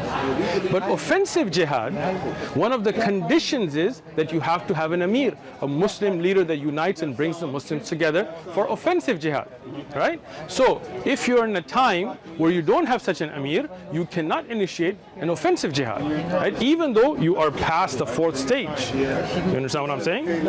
For offensive jihad, there are different rulings, different amounts of times you give, certain conditions that are done. And even in that time, there is the ability for the Khalifa to make pacts with people, peace treaties with people. Understand? If you look at Abbasiyya and Umayyah and others, they made treaties with other. Are you paying attention? I'm not objecting, just clarification. Do you believe there can be another caliph now? Why not? Okay, just asking. Why couldn't they? I don't want to sidetrack, but how would that happen? Would that be like scholars decide on? I mean, not just scholars, but the Muslim Ummah would come and give bay'ah to a person, and you know, as a consensus to come with one leadership. Yeah. And we hope Allah will give us a Khalifa soon, inshallah. Okay, so now do you understand about the 4 stages, or you just didn't pay attention during that part? I understand completely. I just disagree, and it wasn't really my point. What did you disagree with when I said? The point I'm making. If I were to go to, I'm really confused about these passages. Let me go to a scholar. Yeah, okay, go ahead. What if the scholar tells me, yeah, you had these 4 stages, and once you reach stage 4, then there's this. Sure. I go to a different scholar, and he says, what? That's nonsense. What are you talking about? Easy answer for you. Just like a Christian. If I went to a Christian preacher and he told me that God made people in His image, and that's why God was white, and black people aren't a part of God, and whatever, or the Christian pastor here in California that was saying that the Pulse shooting was a good thing and gays should be shot and so on. As a Christian, he may be a pastor, but you would say, does that come in line with what he's presenting from the biblical scriptures? So we as Muslims say, Zin bil kitab wa sunnah. Hold on, listen now, bro. When a scholar gives you... just reached the problem. Okay. When a scholar gives you clear evidences from the Quran and Sahih Ahadith, then that's the scholar you should follow. When a scholar misinterprets Quran and you can see the evidence is being presented, but I'll give you an example. Let's say a scholar tells you, light this guy on fire, right? And I tell you, David, don't do it, bro, because Rasulullah ﷺ forbid punishing with the fire, right? So now which scholar are you going to listen to? The one who punishes with fire. Right? True, yeah. So now, which scholar should you listen to? The one who can back it up. There you go. But that means it comes down to the sources. The problem is when we're reading the sources... Of course, but the difference is the scholar understands the different sources, different ayat, and brings them together to explain it to you. You, David Wood, are just Googling one ayah, not understanding the rest, and trying to make your own interpretation. Hence the problem. Like this is me. You're acting like this is me. Well, we're talking about you. So for example, in this Surah 21 verse 7. Right? Okay. So you got Yusuf Ali. Before the apostles we sent were we're talking about Yusuf. men. Yeah. I'm giving that as an example. Before the apostles we sent were but men to whom we granted inspiration. If you realize this not, ask of those who possess the message. Then you read the Hilali Khan, and we sent not before you, O Muhammad, but men to whom we inspired. So ask the people of the reminder, the scriptures, the Torah and the gospel, if you do not know. Excellent. So anyway, here's the Let me explain it now. This is Hilali and Khan. Hilali and Khan, and they're saying what this verse is talking about is asking Jews and Christians who have their book. Sure, right? I got you. So that's the point. If it's not what that means, who in the world am I supposed to listen to? Let me tell you. Okay, good. Is Hilali or Yusuf Ali your person you have asked? No, it is not. Yeah, you just Googled it, right? They're not. I went to their translation. That's yeah. You Googled it, right? You looked it up. I did not Google it at all. Okay, so you looked it up on the internet, right? Yeah. This is not asking a teacher. This is you again going in, looking at one verse and thinking you understand it, right? If you had asked a scholar, then I would have told you, or I'm a student of knowledge, but a scholar would have told you that this ayah in the explanation from the Sahaba themselves who were there, explain that no doubt that the people of scripture had a knowledge about Rasulullah sallallahu alaihi wasallam, and that's why many of them became Muslim. But this ayah is applicable for us as well, and that's why Allah subhanahu wa ta'ala used the word dhikr. You know what dhikr means? Reminder. Right, but what is dhikr in the Quran? Inna anzalnahu. Right there, it applied to the earlier scriptures. Right, but this is the Quran making tafsir of the Quran, if you understand, right? The word dhikr has been used for the Quran itself. And for the Torah and the Gospel. Right, exactly. Why? Because part of the wahi, right? So under that, the Quran and what is preserved, if we had, from the earlier scriptures, the hadith that is a part of the wahi, those scholars that are well versed in the dhikr, then they are the ones you should ask. So today, if you go to a scholar who is well versed in the Quran, in the hadith, then this ayah is as applicable to us as it was to those that I was talking about earlier, that if you knew, then you should have looked at the scriptures which mention the Prophet ﷺ and accepted it, right? But this ayah is not nasikh or mansukhan, right? This is where the muhkam, the ability to give hukam, continues. Now, if you ask a scholar today who is well versed in the dhikr, in the Quran, in the hadith, then they can give you references and explain the concept. No problem, it's very easy. But instead of going to that route, I want to look up this ayah and think that I know what it means. I want to look up this hadith, whether it's strong or weak, and think what it means. Why not just come and say, hey, I want to understand the concept of jizya from a fiqh perspective.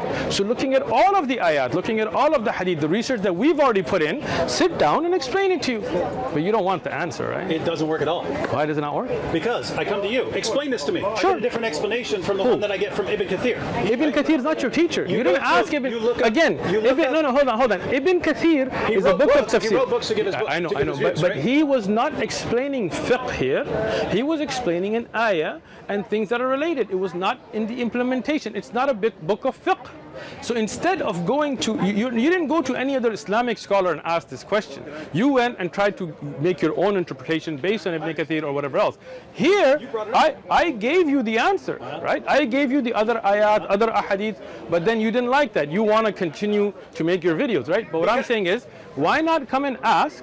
If you don't want to ask me, not me, go ask another scholar. Sit down with a scholar, a qualified Islamic scholar, and say, I want to understand the ahkam of qital. In our time, what are the ahkam of qital? And a scholar will say, this ayah, this ayah, this ayah, this ayah, this ayah, this hadith, this hadith, this hadith. You don't have to do that research. That's what a scholar does. And with all of that, he'll give you a clear answer. No. But you don't want a clear answer. No. This is the same as exactly. Yeah. I say you don't want a clear answer. He goes, no, I don't want a clear answer. Let me give you an example. Right? So you take a verse like no compulsion. Truth comes out, bro. Truth comes out, whether you like it or not. Verse like no compulsion in religion. Sure. You go to something like a scholar. Tafsir Qurtubi. No, again. Instead of going to a scholar, you're going to Qurtubi, which you don't understand. You can never read about Islam. You can't just read. You can. No. Read the commentaries. You'll only be misled. Just like when I mentioned about the Bible, you told me you got to look at other verses and other that. You can't just read the Bible. You can. I agree, but you're not telling me to read other verses of the Quran. You're telling me to go to a person. I am. But what I'm saying is, if you're willing to dedicate years and years of research, looking at all the different issues, I have no problem with that. But as a student of knowledge, hold on. To figure out what this verse is saying. Hold on. Listen. You're talking about a whole system of life. You're talking about a penal code. I'll be talking about a verse. No. But again, the Quran is not just one verse, right? You're talking about something that has the rules and regulations of war. You're talking about those stories of the past, of the future, about prayer and fasting, about dealing with your neighbors. All of that, no doubt, if you want to start implementing it, requires scholarly work. Right? There are ulama from the time of the Prophet ﷺ, Ibn Abbas, Ibn Mas'ud, that were the scholars amongst the Sahaba. And when a companion didn't understand the ayah, he would go to them. That's why Rasulullah ﷺ said, take the Quran from Ibn Mas'ud and Ubay ibn Ka'b and others, right? So you would go to them. And then when they would ask them, they would explain it not from their own interpretation, from the other ayat of Quran, looking at context, looking at ahadith, they would give an answer.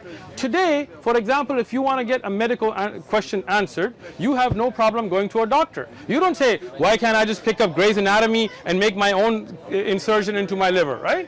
But no doubt the hereafter and Islamic laws is something that's complicated because you're implementing. If you just want to read for your own spiritual benefit, read the Quran all you want. But if you want to implement Islamic jihad laws or hudud then you need to go. Okay, if you want to understand it, excellent. So when you want to understand the rules and regulations of jihad and jizya and things, you need to go to those who are experts in it. Just like if you want to understand legal system in America, you don't just pick up the Constitution and go, to me 2B means this. No, you go to a legal expert to understand it. Just like the Bible. If you want to understand the Bible, we have people like McCarthy and others who write these. But you even told me, McCarthy's, when I pointed out from McCarthy, you were like, that's just one guy. You threw him under the bus. But you would go to a Christian and ask, hey, is this applicable today or not? Is this a proverb? Is this a simile? Is this Jesus giving a direct ruling? Or is this something that has a different meaning? Just like that. But you don't want to give the same courtesy to Islam because David Wood just wants to make videos.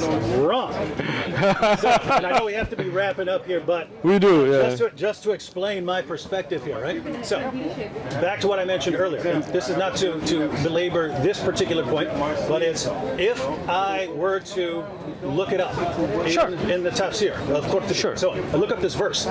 He gives, according to this guy, and this guy, it means this. Exactly. According to this guy, and this guy. Perfect example. Thank you. Something completely different. Thank you. According to this guy, and this guy, but he's quoting Muhammad's companions and all these other guys who are giving all of these different interpretations. Exactly. Right? So here's the thing. The idea that you just nailed your coffin right now. But go ahead. The further you go back in time, the less they know. That's not true. To where Muhammad's companions are walking around, the verse means this, and someone else says, no, it doesn't mean that. It means this, and they're giving completely different interpretations. I'll let you speak. They're applying completely different hadiths to the situation. They're saying in the historical context for this one was this one. The other one says no, the historical context was that. Excellent. If there's that much confusion back then, the idea, I'm just going to go to a scholar, all the scholar could possibly do is explain why there's so much confusion. Nope. Unless everyone back then except one particular interpretation. I got you. Go ahead. Had it correct. Speak. And anyway, here's the point. That wasn't the point? I read a verse of the Quran. Go ahead. I read a verse of the Quran. That sounds like this. Let me look it up. So I look it up in the commentaries, and I find that according to Muhammad's companions, they didn't agree on it. There's all these different interpretations. Sure. Right? So I go around, look at the relevant hadiths, and you get different interpretations of the verse. Sure. And your solution is, well, you have to go to a guy. The problem is, I could go to a guy who favors this guy in the commentaries more than this other guy. And so I'm still going to get, you're acting like if I go to scholars today, I'm going to get this consensus opinion on what this verse means. And I know enough to know that that is not true. You don't. I do. Let me explain to you why. Okay, let me tell you now. Okay. Are you done speaking? Are you done speaking? Go. Are you done speaking, bro? Yeah, sure. Go ahead. Thank you for nailing your coffin. Let me explain it. Confusing religion. It is not. Most confusing. It's most confusing because of the lack of your ability to understand one simple concept, which is ask. Again, you see how he doesn't let me speak. You see that? All your audience, let him see how I quietly listen to him because I'm not nervous, but this nervous guy, he keeps interrupting me because he knows he nailed his coffin. I will explain it to you. Well, because you're not letting me speak. Now, when we go back to Qurtubi, there are riwayat there that are authentic. There are riwayat there that are da'if, that are weak. So this is the job of scholars. Qurtubi, Tabari, Ibn Kathir, they collected all of this. Tabari, many of the riwayat he collected, he himself says this is weak.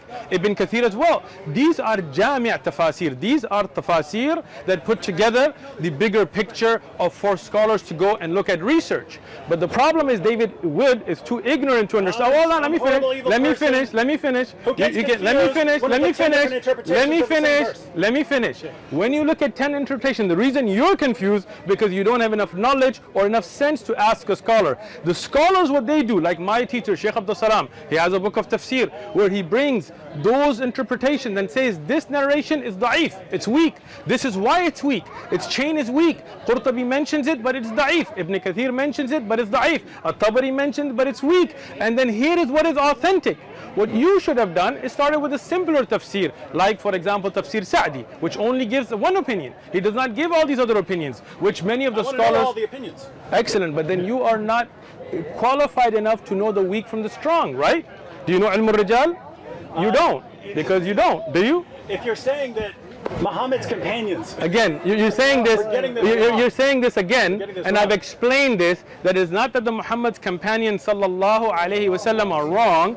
It's because many of those narrations are weak in their chains. People were lying about them. They were not lying. Again, They weren't lying. there is a difference between kadhab, a lie, and a da'if hadith, right? But when something is not authentically established, we don't rely upon them. You understand? It's not that the companion is lying. It's that people make mistakes. People like yourself. It's a lot of mistakes. People. You make more mistakes than them, so don't get carried away. You took. You did. You took Ibn Abbas's narration of one ayah and plugged it somewhere else, right? That type. I didn't. That Muslims did. No. So they made mistakes. Who made that website? You don't know. You're the one who told me. You don't know. You told me it's a Shia website. Because of the name, right? And Muslim. Listen, I didn't make that claim. It could be, but you're making a claim it's Muslims without knowing. This is your false assumption, right? But that ayah has not been explained by Ibn Abbas. You falsified that by misreading a website. Now, like that, there are other people by trusting somebody you don't know, which is funny. Anyway, is making the mistake of trusting all these different commentators. Once again, no. Let me finish. Let me finish. You see, if Qurtubi gives 10 interpretations, and these are all traced back to Muslim scholars, right? If he gives 10 interpretations and 9 of them are wrong, sure. That means means that the false information and the mistakes are massively outnumbering. Let me explain this again. The truth. When there are 10 narrations, there will not be 10 different opinions. It will be one will say, for example, it's Makki, one will say it's Madni. One will say this is for this ayah, this is for this ayah, right? So it's not like there are 10 different interpretations, but there may be weak narrations. Qurtubi, Tabari, these are research level books. These are not supposed to be just for people like yourself who don't know Sahih from Da'if, that they go and think they know. Hold on, let me finish. Again, once again, read the Quran all you want. Read the Ahadith all you want. But when you don't know, ask those who know.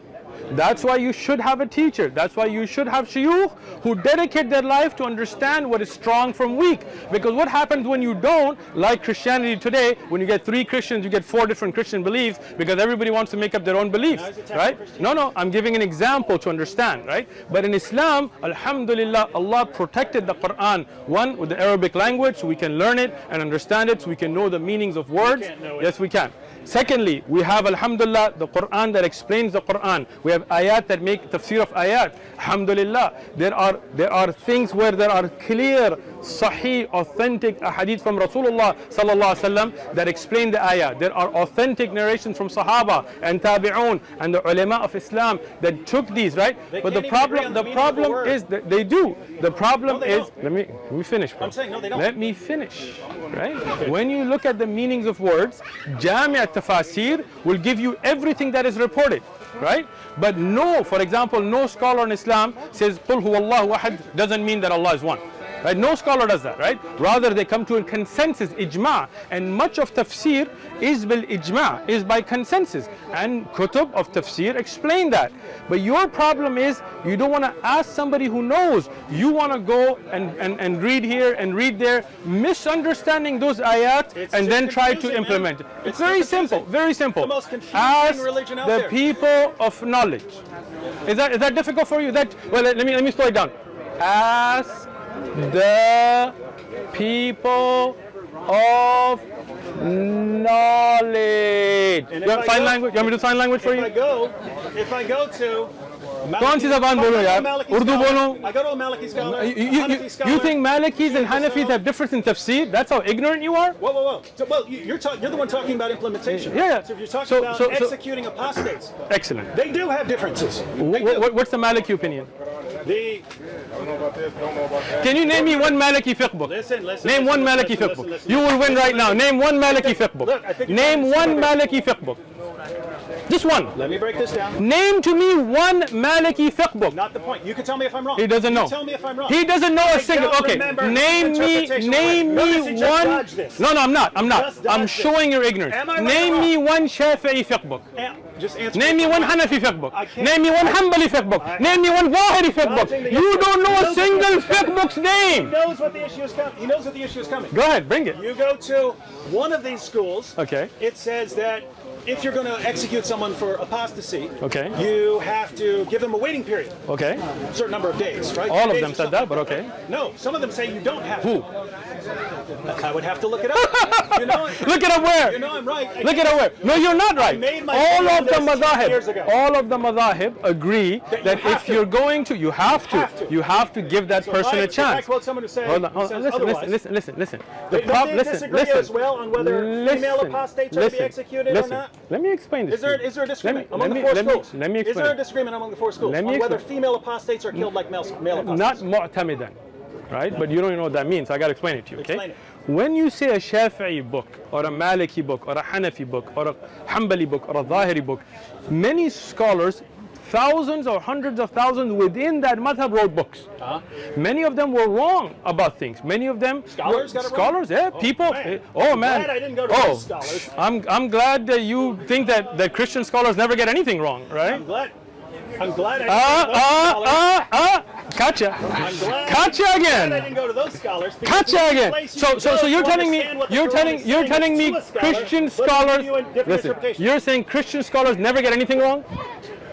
Well, it's over. It's over. You're done. Wallahi, you're done. If you have Wallahi, you're done. explaining me how to act in the world. Christian scholars never get anything wrong. Is that true? No. Well, I'm glad I didn't go to those scholars, right? Oh, come on, man. You're done. Now let me explain the point to you. You're interpreting me as saying that, Muslim scholars can get something wrong. Shame on me because I wouldn't. No. Muslim scholars can't. Absolutely not. I'm saying if you're claiming, you're acting like there's this consensus. You pick a scholar on certain issues. On certain issues, there are ijma'. On certain issues, there is ijma'. Certain issues, there is khilaf. Yes. We study those. Now, let me explain the madhahib. Let me benefit you by letting you learn something. I wasn't even done. You interrupted me. You interrupted me. I'll keep this short. Go ahead. You always say that and then you go on. Go ahead. Very short. Go ahead, bro. I got you. Keep this very short. So, in Christianity, there are consensus issues. In Islam, there are consensus issues. Right? Agreed. When we look up the issues where there are disagreements in Islam, it's things like fight those who do not believe in Allah, and Christianity, how to carry out you think all those crusades and all those battles for the cross weren't under the Bible? They're not getting that from there. They didn't use the Bible to justify crusades? Oh, you're as ignorant of history as you are of Islam. What are they using? Excellent. What verse are they using? I'll tell you what. Hold on. If you go, that's what the Crusaders said when they raped, massacred with the cross. Love your enemies, right? I'm saying, where did they get it from? Excellent. Do this when you go home. Look up the Pope's writings using the Bible to justify. Yes. What verse? Give me a verse that you can use. Look, I am not the one that studies the Bible on the popes. Right? I didn't come with that claim. But I'll tell you what. Attacking the Bible. No, I don't. No. Listen. Look, there are plenty of verses that they have used. I want one verse that would actually, in context from a scholar, no problem. Be used to justify. You want just a verse? No problem. I got you.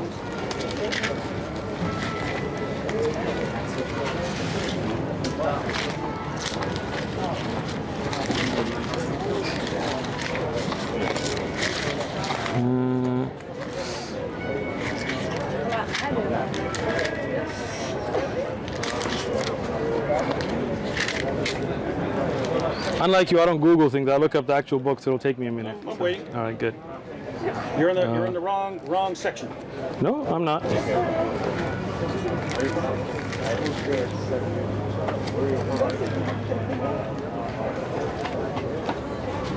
You looking for Luke 19:27? Try that one. Luke 19:27. you got it Excellent. All highlighted. right, I do, You got it I do, highlighted. I do, I do. But bring here those enemies of mine who did not want me to reign over them and slay them before me. Can this verse not be used to slaughter people? If Thank anyone, you. No. Thank you. If anyone. Thank you. If you think people can be that sloppy, because what happens? Now we need. Okay. So now look at. Like, go ahead. That's a perfect example. Excellent, it is. Go to Luke 19:27. You start Excellent. reading at verse 12. Okay. Jesus is telling a story. He Excellent. tells a story Yes. about a king. And what's the point of the king goes story? away. To give you a lesson. No, it's to use the premise. The story is not to give you a lesson. And not- this is it's not and command. why? Listen, when you have It's the king of such the story problems, who says I this. got you, bro. Okay. But when you give stories, you are giving your disciples a lesson. And if you're saying that no Christian has ever used this verse, Show me one. Sure, we'll look it up when we It go would- home. you All would right, sure. have- We'll look it up. Christian would have to be the biggest idiot in all of history. There are plenty to of big read a idiot Christians, story- bro. To read a There are story. plenty of big idiot Christians. You know that. You know That's that. true. But we're not talking about Thank you. Yeah. Hitler quoted Bible verses in his speeches. Is that not true? Yeah, he also said he preferred Islam to Christianity. But he did quote biblical verses True. to Is he- promote is his he a- genocide. is he a So scholar? are there Christians? scholar? Are there Christians who use biblical verses to massacre and kill? You have just proven yourself to be wrong. Thank you very much, David Wood, for coming out. Have a good trip. Absolutely not. Yeah. We're talking about consensus of scholars, and you name a bunch of people. Look. who are wrong scholars. You Following said what any random person who picks up the Bible- you said that a Muslim who just picks up the Quran can misunderstand these I ayat, agree. and I told you that the same is true for the Bible, and you said show me a verse No. that a Christian could pick up and read and misuse it to kill people. I showed it to you, Absolutely. and you admitted on No. camera that No. a person who believed in Jesus, according to his own admission, Any literate person Hitler who reads that used them. sees that it's Now, a story. go It home. Literally starts. Go home. The passage Like, literally look, starts with, and he told I them they're understand, terrible. but there are Christians that you will find Where? that have taken. Oh, sure, we'll look it up. When you go home, look up the A Pope's. Christian quoted the- 1927. Hold on, listen. When you go home, look up the Pope's writings to justify the crusade, and look at the biblical verses that were used. How's that, Dave? I'm still waiting for Are you it. going to look it up when you go home? The Pope's writings to justify You the look it up, crusade. Send me the verses. Okay, let's do it. Send me the verses. Send me the verses. All right, and if you find them, you're going to admit that you were wrong. If you, Let's. you're still not understanding the point. You're talking. If I find you what you're asking for, will you admit you're wrong? Yes or no? It's a pretty simple question, Dave. If you show me, Uh-huh. if you show me, That popes use the Bible to justify massacring people. not the challenge I issued. Not the challenge I issued. Why not? The challenge I issued was you have all of these disagreements on things like carrying out apostasy laws and things like that, Sure. right? Among scholars. If I among find you schools of thought, Christian among scholars schools of thought, that have used if you biblical have- verses to kill people, If you have, how's that? No, you have to show that there's disagreement. You have to show that there's actual So you disagreement. mean there's agreement that you should kill people on those verses? No. So I'm assuming if somebody misunderstood it, like the Pope, that there are others who would disagree with him. Not? No. No? You're still not getting the situation. If you, If I find some you the Pope- give me an Okay, example. go ahead. If some Pope said the reason we're going to go kill people The Muslims. is because Luke 19:27 Sure. says it. Okay. Right? Okay. Reading the passage would show that that guy's an idiot who Sure. happens to be Pope, right? The same thing with any scholar. All right. Reading Surah 9 verse 29 Sure. in context and saying fight those who do not believe means that at least once you reach a certain stage in society, you're supposed to fight those who do not believe in Allah, and you read the commentaries. If the- Someone concluding that Sure. is not an idiot. So if a you don't Christian- have to be an idiot. if a Christian that's the point. sees- There are let me- reasonable let me explain interpretations it. of these. There's no So reasonable you are saying interpretation. that if a Christian scholar takes that to be a problem and say the lesson here for us to learn is that you kill those that didn't want you to reign, and that's why we're going to kill those Muslims, Spanish Inquisition and all of that were supported by biblical verses by Christian scholars of the time, right? If I prove you that, will you admit you're wrong? You did not. You listen still to, won't. You did not Still listen. won't. You did not listen to anything I just said. I did. But you just don't a want to pope- admit because no, you know I'm no, going to prove it. if a pope- You know I'm going to come back with evidence. If a pope were to quote 1927, Sure.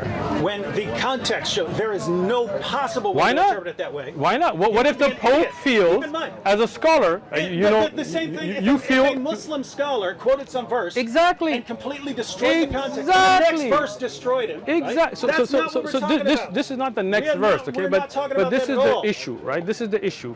When I showed you all those other verses as well, the problem was that you were all like, well, read the other part, read this, read that, right? And there are Christians, scholars and others, experts in the Bible that have used biblical verses to carry out horrible, horrendous crimes. Not the point. Now, when I am telling to you that I'll bring you those evidences, names, and which verses and everything, you are still trying to find a back way out because you know I'm going to find it and you know you're going to be proven wrong again. You missed the point entirely. I'm saying you take any of these verses Sure. and say this means we should go kill people. Sure. You would have to either be insane or have some. So all agenda. those Here's Christian what you can scholars say. were Here's insane Here's and- what you could say about Christianity and Islam. Sure. There are people who have agendas. Sure. Who will knowingly distort the meanings of verses. Sure. In order to get what they want. I'm So sure you- you'd so say you- that. so I'm you- sure you you'd don't- say that about ISIS, right? That I would- they're distorting I passages. agree with right? you. They're distorting I agree with passages. you. Yeah, So yeah. you would that's say there not is the point. no Christian that sincerely believed that killing homosexuals is a biblical order on us. If you Cut again. if a Christian tried to apply that today, I would regard him as insane Really? or So all the massive agenda. So Massive agenda. Mr. Anderson, the Christian preacher from Arizona, If he who says did say homosexuals, that according to homosexuals Christianity should be put to death. executed, I would, You haven't I would watched his agree- video. No. Then Preacher Anderson, go watch his news Okay. footage where he shows the Bible and says that is the ruling in Christianity for there's no ruling in Christianity. You'd have That's to go what he to said. the Old That's what Covenant, he said. And He's therefore a, he'd be, he he'd showed. be ignoring the entire New Covenant. So now you are caught on tape. I'm not caught. A Christian Is he a scholar? preacher. He is a scholar of the respected Bible. scholar? Yes, he is. A He respected feels scholar. he is. Yes. Oh, he feels he is. Oh, he has a large following. He has degrees. He has Okay. right. So when now, we now read- he's caught. when Now we he's read- caught. Watch him not run. at all. A Christian scholar, a minister said- with a following, I said, using the interpret- biblical verses, feels that the order for him is Did that, with not context, deny is that it. you, is Did that not is that deny it. homosexuals I said should you be have to put be to death. insane or So you you're have to saying. have an So agenda. which one I is said he? he's gonna- you Which think one he is has he? an agenda? You You think think he so? has an agenda? I don't know. I'm not going to assume that. Some people don't So, like certain people. Preacher use that. Anderson, David Wood is saying you're either insane or have an agenda. I am. Right. Check. If You you're guys, saying- you if you're guys. saying I'll tell you what. homosexuals should be I'll tell you what. executed I'll tell you what. under You the New guys, Covenant- you guys work it out amongst your Christian selves and then come to us and talk about it. Yeah, and Thank you very then much. Tell me, how many Christians are executing homosexuals? Plenty. Yeah, plenty. You haven't been. You haven't been. No, wait. Listen. You haven't been to South Sudan. You haven't been to Russia. You haven't been to other places where there are homosexuals being killed in the name of Christianity. You haven't. Islam? Yeah, there are. Of course, we already agreed earlier that many people can misunderstand things and people's actions are not an evidence. But scripturally, can people misunderstand the Bible? Even scholars, you have been proven, and you threw the poor Anderson guy under the bus. Preacher Anderson. Preacher Anderson, even though I may not agree with you on a lot of things, but I do feel pretty bad that David threw you under the bus.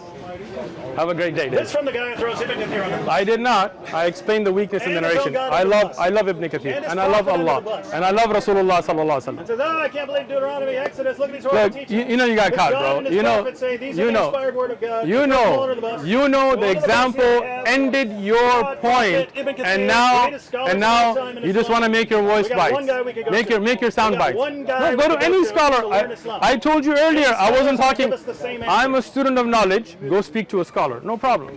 Any scholar. A scholar who will give you answers with evidences. Yes. Ahlul dhikr.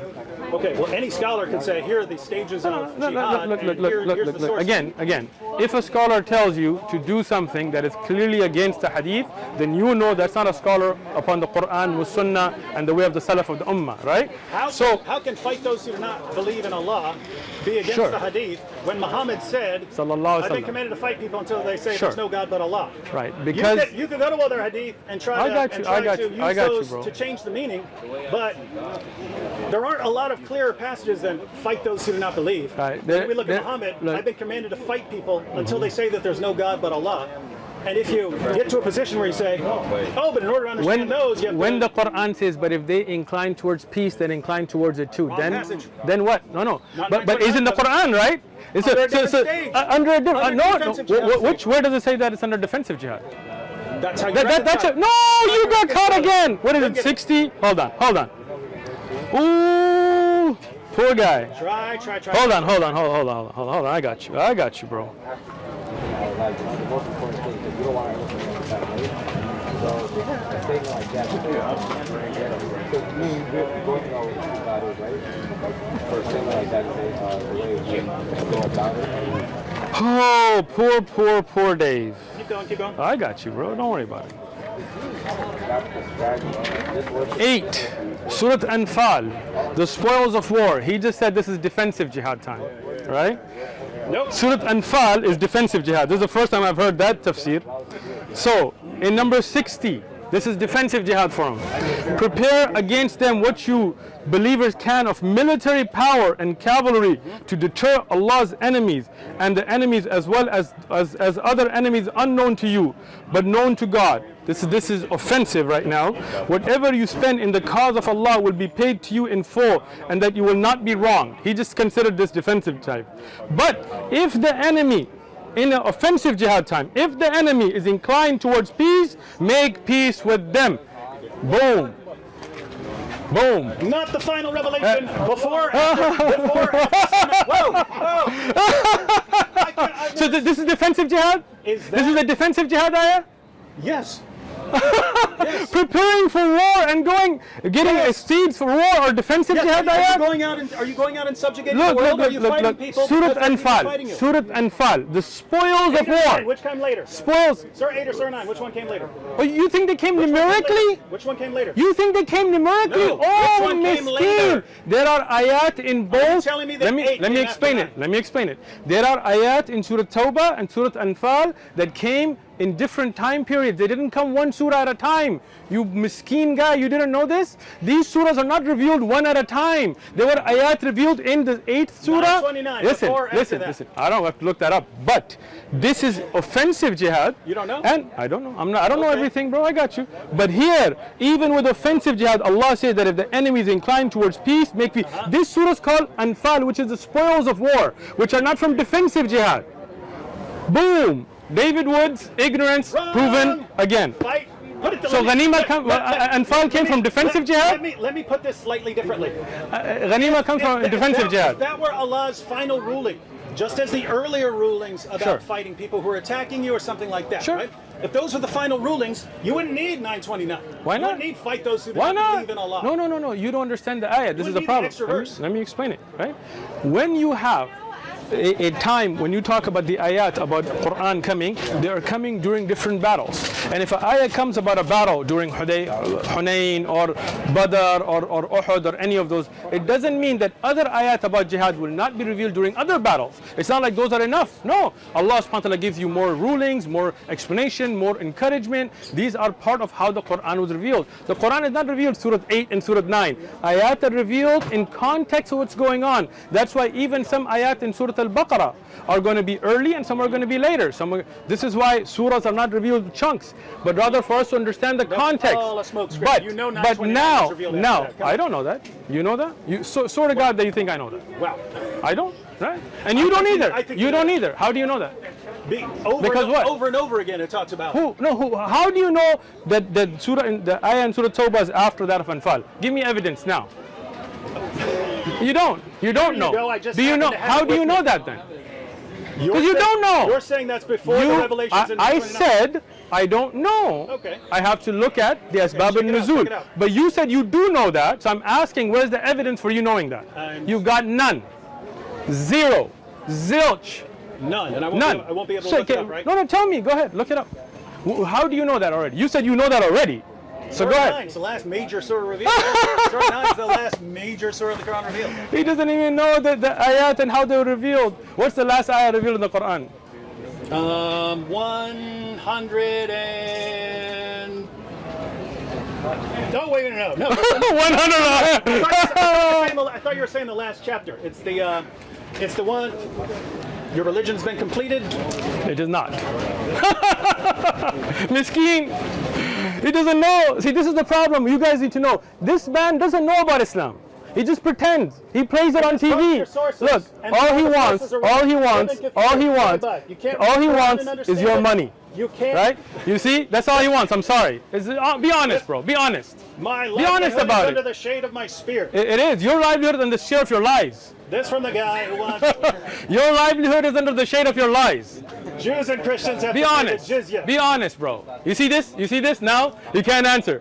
You can't Answer answer. Show me change the subject every 5 evidence. seconds. No. Same subject. Show me evidence that the ayah in Surah Tawbah was after this ayah in Surah Have to look it Anfal. up. Okay. I've never even heard that disputed. But you said you know. He said he knows. How did you know if you haven't looked it up? I've read that Okay. repeatedly. From who? Over From and who? over again. From it talks who? about Surah 9 being From the who? last major surah From who? revealed. From who? In the hadith. Those ayat we're talking about.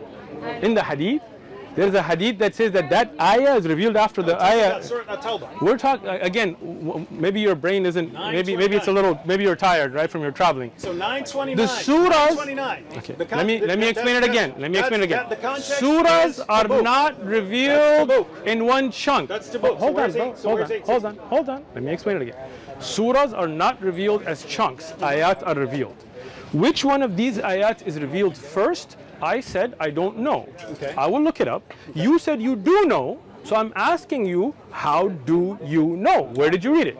I'll have to look it up. Okay, so look it up because you don't know then, because you don't remember, you didn't know. If you're saying that was revealed before Like Tabuk, I'm gonna say this for the 6th time now. I said I don't know. Right? I don't speak without knowledge. I don't just Google stuff and think I know. Right? So we would have to look that up. But the hukam that when somebody inclines towards peace, you do as well. You see this implemented in the life of the Prophet ﷺ, even in the later stages. You see the khulafa, the Abu Bakr, Umar, Uthman, Ali radiallahu anhum, making contracts, making deals. You have the Abbasiyya and Umayyah. You go and read your history books, right? You see them making alliances with non-Muslims. So you understanding the context should have understood that no doubt the hukam that if somebody inclines towards peace, you do as well, is applicable. But you didn't know that, and you don't want to know that. Because the scholars I read Which said scholars? it doesn't work. You don't know. Abu Humayd. Abu Humayd didn't talk about these ayat, bro. You're putting that into somebody's mouth. He was talked talking the about a commands to general. fight and subjugate. Was he being the talking about final these revelations. ayat? These are the final revelations. He was talking about these ayat in Tawbah and Anfal? He was not. 973, 9123. Yeah. Those were the 2 ayat he's talking about. You're lying on Abu Humayd. Bring the book next time. Okay. We'll look at it. You can look it up if you have the Jerusalem edition of I have Bukhari. it. I have it at home. Yeah. Just go to the end. He's got this whole thing on jihad. Okay, I'll bring it with me. Understanding it in context. I'll bring it with me historical next time. context. Cool. And we can look at it together. Yeah, How's see that? if it's right. Cool. That works. Maybe. You will become Muslim. No. Maybe we can. Maybe one day we can actually get to this. Look, bro, you look at this thing listen. getting all raggedy. I know, man. Because I carried it out here 50 times. Right? And still can't That's find it. what this is. Tell you, I already grabbed the new listen, one. I grabbed the new one. listen.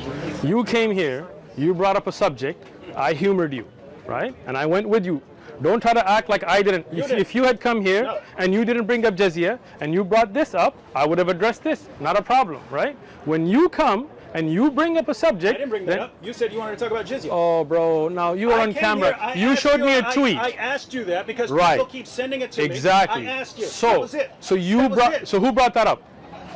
You did. I did. You answered. And We're then done. I said, we were done. I said, watch the video. When you go home, I said, do you want me to explain it to you?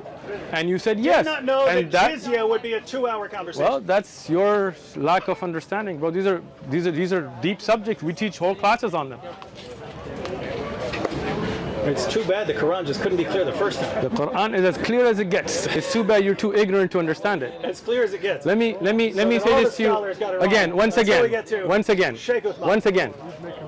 I never said all the scholars got it wrong. I never said they come to me. I said go to the people of knowledge, and Dave just had some issue trying to understand it. No problem, come to me. That's what I did. So when I explained to you then, instead of understanding, you just wanted to debate. To be honest, right? When I If you say explain, if something I that explain read to you, that seems false. It doesn't seem to fit with the Quran or the Hadith or Ibn Kathir when or I gave someone you, else, when I gave you I'm other, inclined to- when I'm I gave inclined to you bring that other, up as an when objection. I gave you other Come ayat, on, other ahadith, right? We're not your You- Jimmy's, dude. We don't just sit here and you give information. We just sit there. Yes, whatever you say. Okay, okay. Don't hit Gotcha, me. gotcha. We're not Listen, like that. You know what I mean? listen. You say something Listen. that's wrong. Listen. I'm not your slave from the Bible either, where you're gonna hit me with a rod and try to kill me, and I'm not your dad, so don't go there, right? Your prophet Let me said- take your it. prophet Let said me go take with it that. back. Look, listen. Your prophet said believe that. My prophet did not say believe in beating your slaves. You're lying on my Your prophet, as affirmed- you have said. Your prophet, in fact, Alayhi salatu no. wassalam. Your God, Surah 5, verse 43. The Jews. 5:30. 5:43. You're the half an Quran. hour past the my time. Jews come to Muhammad to settle Alayhi dispute, salatu and wassalam. Allah says, why do they come to you when they have the Torah? They're Excellent. required to judge by the Torah. If anyone fails to judge by what Allah has revealed, they're no better than those who rebel. Right. You go to the historical background from that verse. Muhammad is set up as the Alayhi judge. salatu He says, bring me the Torah. They bring him the Torah. He puts it on the judgment cushion, says, I believe in you and in the one who revealed you. He's talking to the Torah. And Excellent. Ibn Asaq, the Jews come to him and they say, do you really believe in this Torah that we have with us? He says, yes, I do, but you've broken your covenant. Over and over again, he affirms the inspiration, preservation, and authority let me go of back. the Torah in the possession of the Jews. According to the Quran, Jesus affirmed the Torah that he had between his hands. So everyone's affirming the Torah, and somehow we don't believe in that Torah. Let me explain Even it. though all your Go books ahead. here are Go quoting ahead. the Torah. Are you done? Your tracks are. Are you done? So Allah says, Are you believe done? the Torah. Are you done? You see this? He doesn't want me to Muhammad speak says believe because the he Torah. knows. Right? When Allah says in the same surah earlier, this is the problem with context that you don't worry about, right? Is that those are people also that wrote things with their own hands and attributed to Allah. Same surah? Let me finish. Same surah. Same surah. Which surah? Bring it. I just explained it to your other little Christian friend. I should have brought. I quoted 543. Excellent. I quoted 543. Same surah. I got you, bro. Relax. They wrote it with their own hands. Yeah, let me use a better translation. I hate Yusuf Ali's translation. Give me the... What happened to the Quran that was sitting here?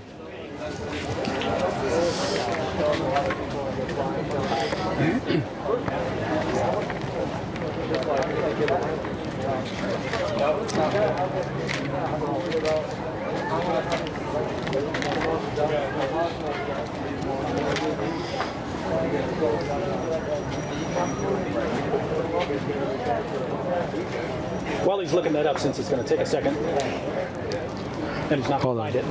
find it. All right, hold on. You're looking for Surah 279, but that's a different. Hold on. That's a different chapter. So 543, Jews come to Muhammad to settle the dispute. Allah says, why are they coming to you when they have the Torah? So apparently the Torah is the judge that they're commanded to judge by. A few verses later, Christians are told to judge by the gospel. People of the gospel judge by what Allah has revealed therein. Next verse, Muslims are commanded to judge by the Quran. So you get this different perspective that the different groups have their different revelations and they have to judge by them because all those revelations are from God. But eventually some Muslims started looking into the Torah and the gospel, realizing, wait a minute, all these scriptures that were affirmed as the word of God by Allah and Muhammad, as the inspired, preserved, authoritative word of God, still authoritative, they don't line up with the Quran at all. Oh, David Wood. What's that? Surah 5, verse 41. Today, this is the end of David Wood. O Messenger, let not those who hurry to fail into disbelief grieve you. Of such who say we believe with their mouths, but their hearts have no faith. And of the Jews are men who listen much eagerly to lies, and listen to those who have come before you. And they change the words from their places. Same surah. Same surah. Same surah. No, yes, they changed the words of God from their places.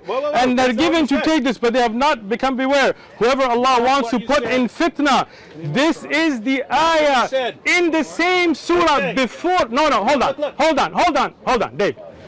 This shows. Hold on. You got caught. Your career ended now. Your career ended now. Let me just read. Let me just read. You know it. Let me just read. 100%. Let me just read. Let me read. Okay. Right here, when we talk about those Jews that changed their scripture. Then say this. This is they took those words out of their place. While they're This speaking, is changing. while they're speaking, No. while they're speaking, Who are or in the taken? text. Who are given? Right? So listen to others who have not come. They have changed the words. Which words are these? They changed the words of what was revealed to them from their places. Hold on. And say that if you were given this, take it. But if you are not given this, beware. And whoever Allah wants to put into a fitna and error, you cannot do nothing against them. Those are the ones whose hearts have not been purified. Now this ayah that shows that they changed the words is before the ayah. They changed the words in the text. Hold on. There are two ways to change the words, right? Hang on. Because look, we read Surah 3 verse 78. There is among them a section who distort the book with their tongues. Exactly. As they read, you would think it's part of the book. Yes, exactly. They distort it with their tongue. Yes. Their books. Yes, because let Muslims who let me finish what I'm saying. Let me finish what I'm saying. Let me finish what I'm saying. Let me finish, right? Here, no, I have not. Yes, you did. I have 100%. not. Hold on. When you see those that changed the words, and Allah is warning you about them before those ayat, right? And from their places. How can they change them if they don't still have them? Hold on. They have, and they have changed them, right? So this is where you see that Allah subhanahu wa ta'ala warned about this before we go forward in the same. When I told you in the same surah, and I found it for you, now wait. If you look at the hadith, hold on, I'm not done. If you look at the hadith that you quoted from a Tirmidhi, without even knowing that it's from a Tirmidhi, where Rasulullah ﷺ got off and put the Torah on the pillow, right? He did not. Miskeen is going to go home and find it that it's not in Abu Dawud, but it's okay. Okay, we'll go. Abu Dawud okay, surah. find it to me. Okay. Abu Dawud surah. Wait. What surah? Sheikh Uthman is saying this is not in Sunan Abu Dawud. Right? Let me explain the hadith to you if you don't mind, right? Okay. The hadith where Rasulullah ﷺ put the Torah on the pillow. He said, I believe in the one who sent that, no doubt. But if you look at the context of the hadith, when Umar ibn Khattab found a piece of the Torah, Rasulullah ﷺ told him that this is not going to be a means of guidance. Even if Musa came today, he would have to rule by the Quran. This is why you don't understand context of the ahadith and other ahadith. You take one out of context. No doubt the Torah, the Injil were revealed by Allah. And as I've continued to, no doubt aspects of that message. But Rasulullah ﷺ was told in the Quran that these people have changed parts of the book. No. They have. No, they change it with their mouths. Yeah, when they speak, when they and in the Quran is also the other ayah that you know that they write and say in their writing that which is not from Allah and attributed to Allah. Is that not true? And you're saying this would corrupt all of the books. This is going to corrupt those books that they had, no doubt. Now, now let me explain this, all right? The Quran, the difference, the Quran and why alhamdulillah Allah preserved it is we have manuscripts, we have oral memorization, we have ijma', consensus of the Sahaba on the Quran from Surah Al-Fatiha to Surah Al-Nas, right? Something you don't have in the Bible. Many Christians have different books that they would put in there or not, right? Again, you misunderstand the affirmation, and I've explained it to you already. Why would he say? Why would Allah say? It's 5:30. Why would Allah say? Why do they need you? Just because you got nothing better to do doesn't mean that I don't have a family and I don't have a job and things to do. I'm just saying, why would Allah say? I've been here half an hour because this is not my job. You're just trying to make your money. I gotta go do other things. All right. Some impure motive. 5 o'clock. 5 o'clock. I was done. While you're breaking down. All right. Why would Allah tell them? Why would Allah tell them? Hayyakum Allah. Jazakallah khair. Hayyakum Allah. May Allah increase you in goodness. Why would Allah tell them?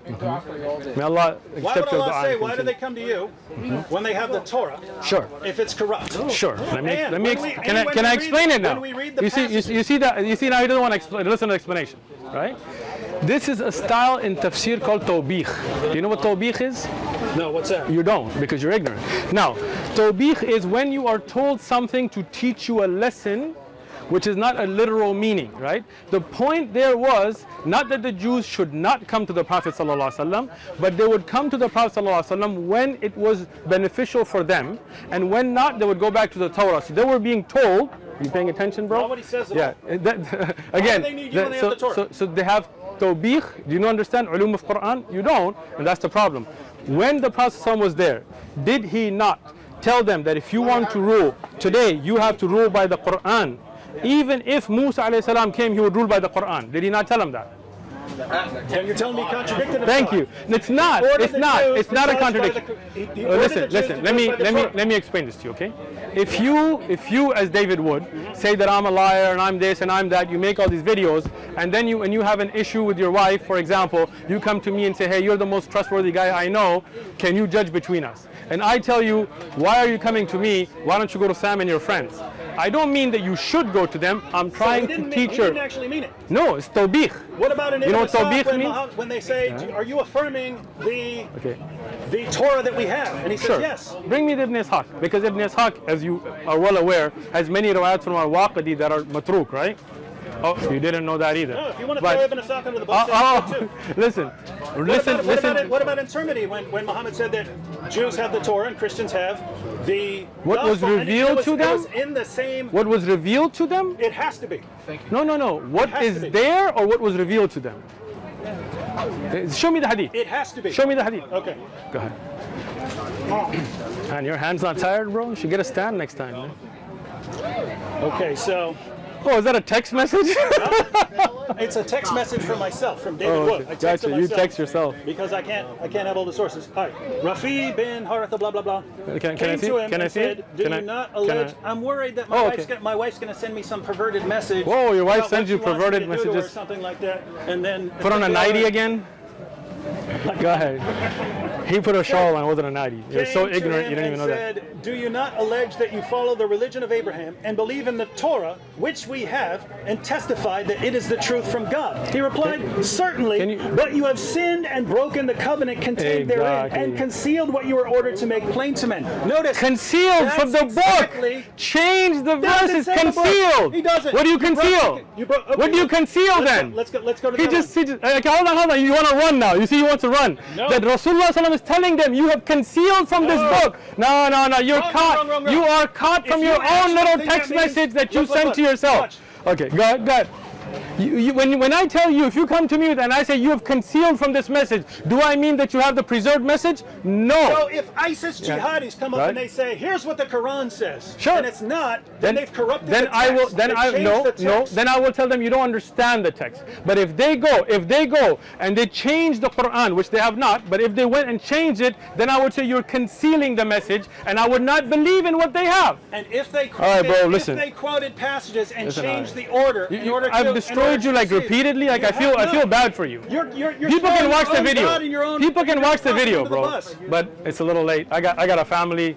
You got nothing to do in San Diego apparently. So if I write this is the Quran, right? I've corrupted the Quran, right? No. If someone said, listen. Your interpretation of 279 is they write the book and claim it's from God. Is that the Torah has been corrupted? Listen. Let me explain it. And this is the last thing I'm going to explain. I'm done, right? And just to add to that. Oh, this guy, man. So I just read a couple words. In gulps will he sip it. And I'm talking to, let's say I'm talking to an illiterate audience, and they don't know, they can't read it for themselves. And I say, it says, will he sip it in gulps? I changed the word order, right? I changed it. According to you, that's what the Quran said. Finish what you're saying. You write something and you say it's a book, your book's been corrupted. Finish what you're saying. Or if you change some words, for other places, which I just did with the Quran, then the book has been corrupted. Can I answer? To the criteria you gave for a corrupt book, the Quran is 100% corrupt. Wrong. Again, it's not wrong. Let me explain it. That's what you said. Let me explain it. Now listen. Open the ears, close the mouth, all right? So, when we look at the Quran, you writing on a piece of paper does not affect the Quran. That is David Wood's stupidity to think that's going to affect the Quran. You see this? You see he's not letting me speak? Let your audience see that he won't let me speak. I listen to him.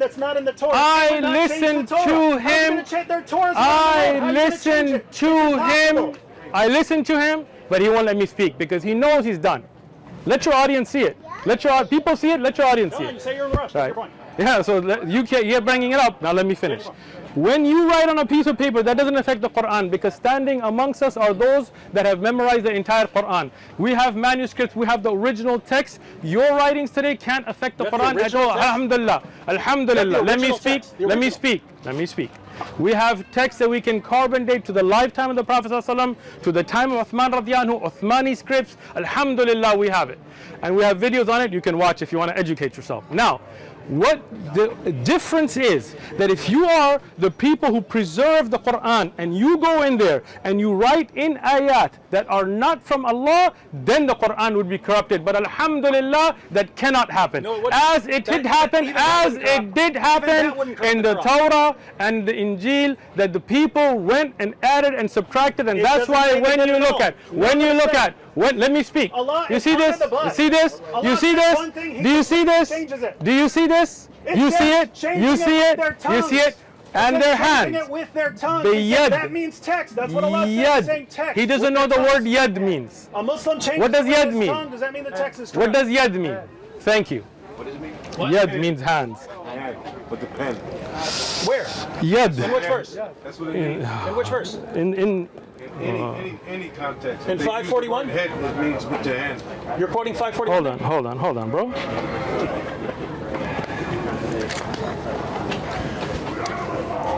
Are you going to Surah 279? I am. Oh my goodness. Of course. Hold on. Let me finish. Let me finish. Let me finish Are now. we going to look at the commentaries? No one Hold agrees with you. on. Hold on. I But- appreciate but nobody what agrees with me. What do they know? I'm just going to show you something. Come here, Muawiyah, come here. This is the last point I'm making. I'm out, okay? Read this word in Arabic. we know it's hand Read the words. in 279. That's not talking about changing. أيديهم with their hands. Done. We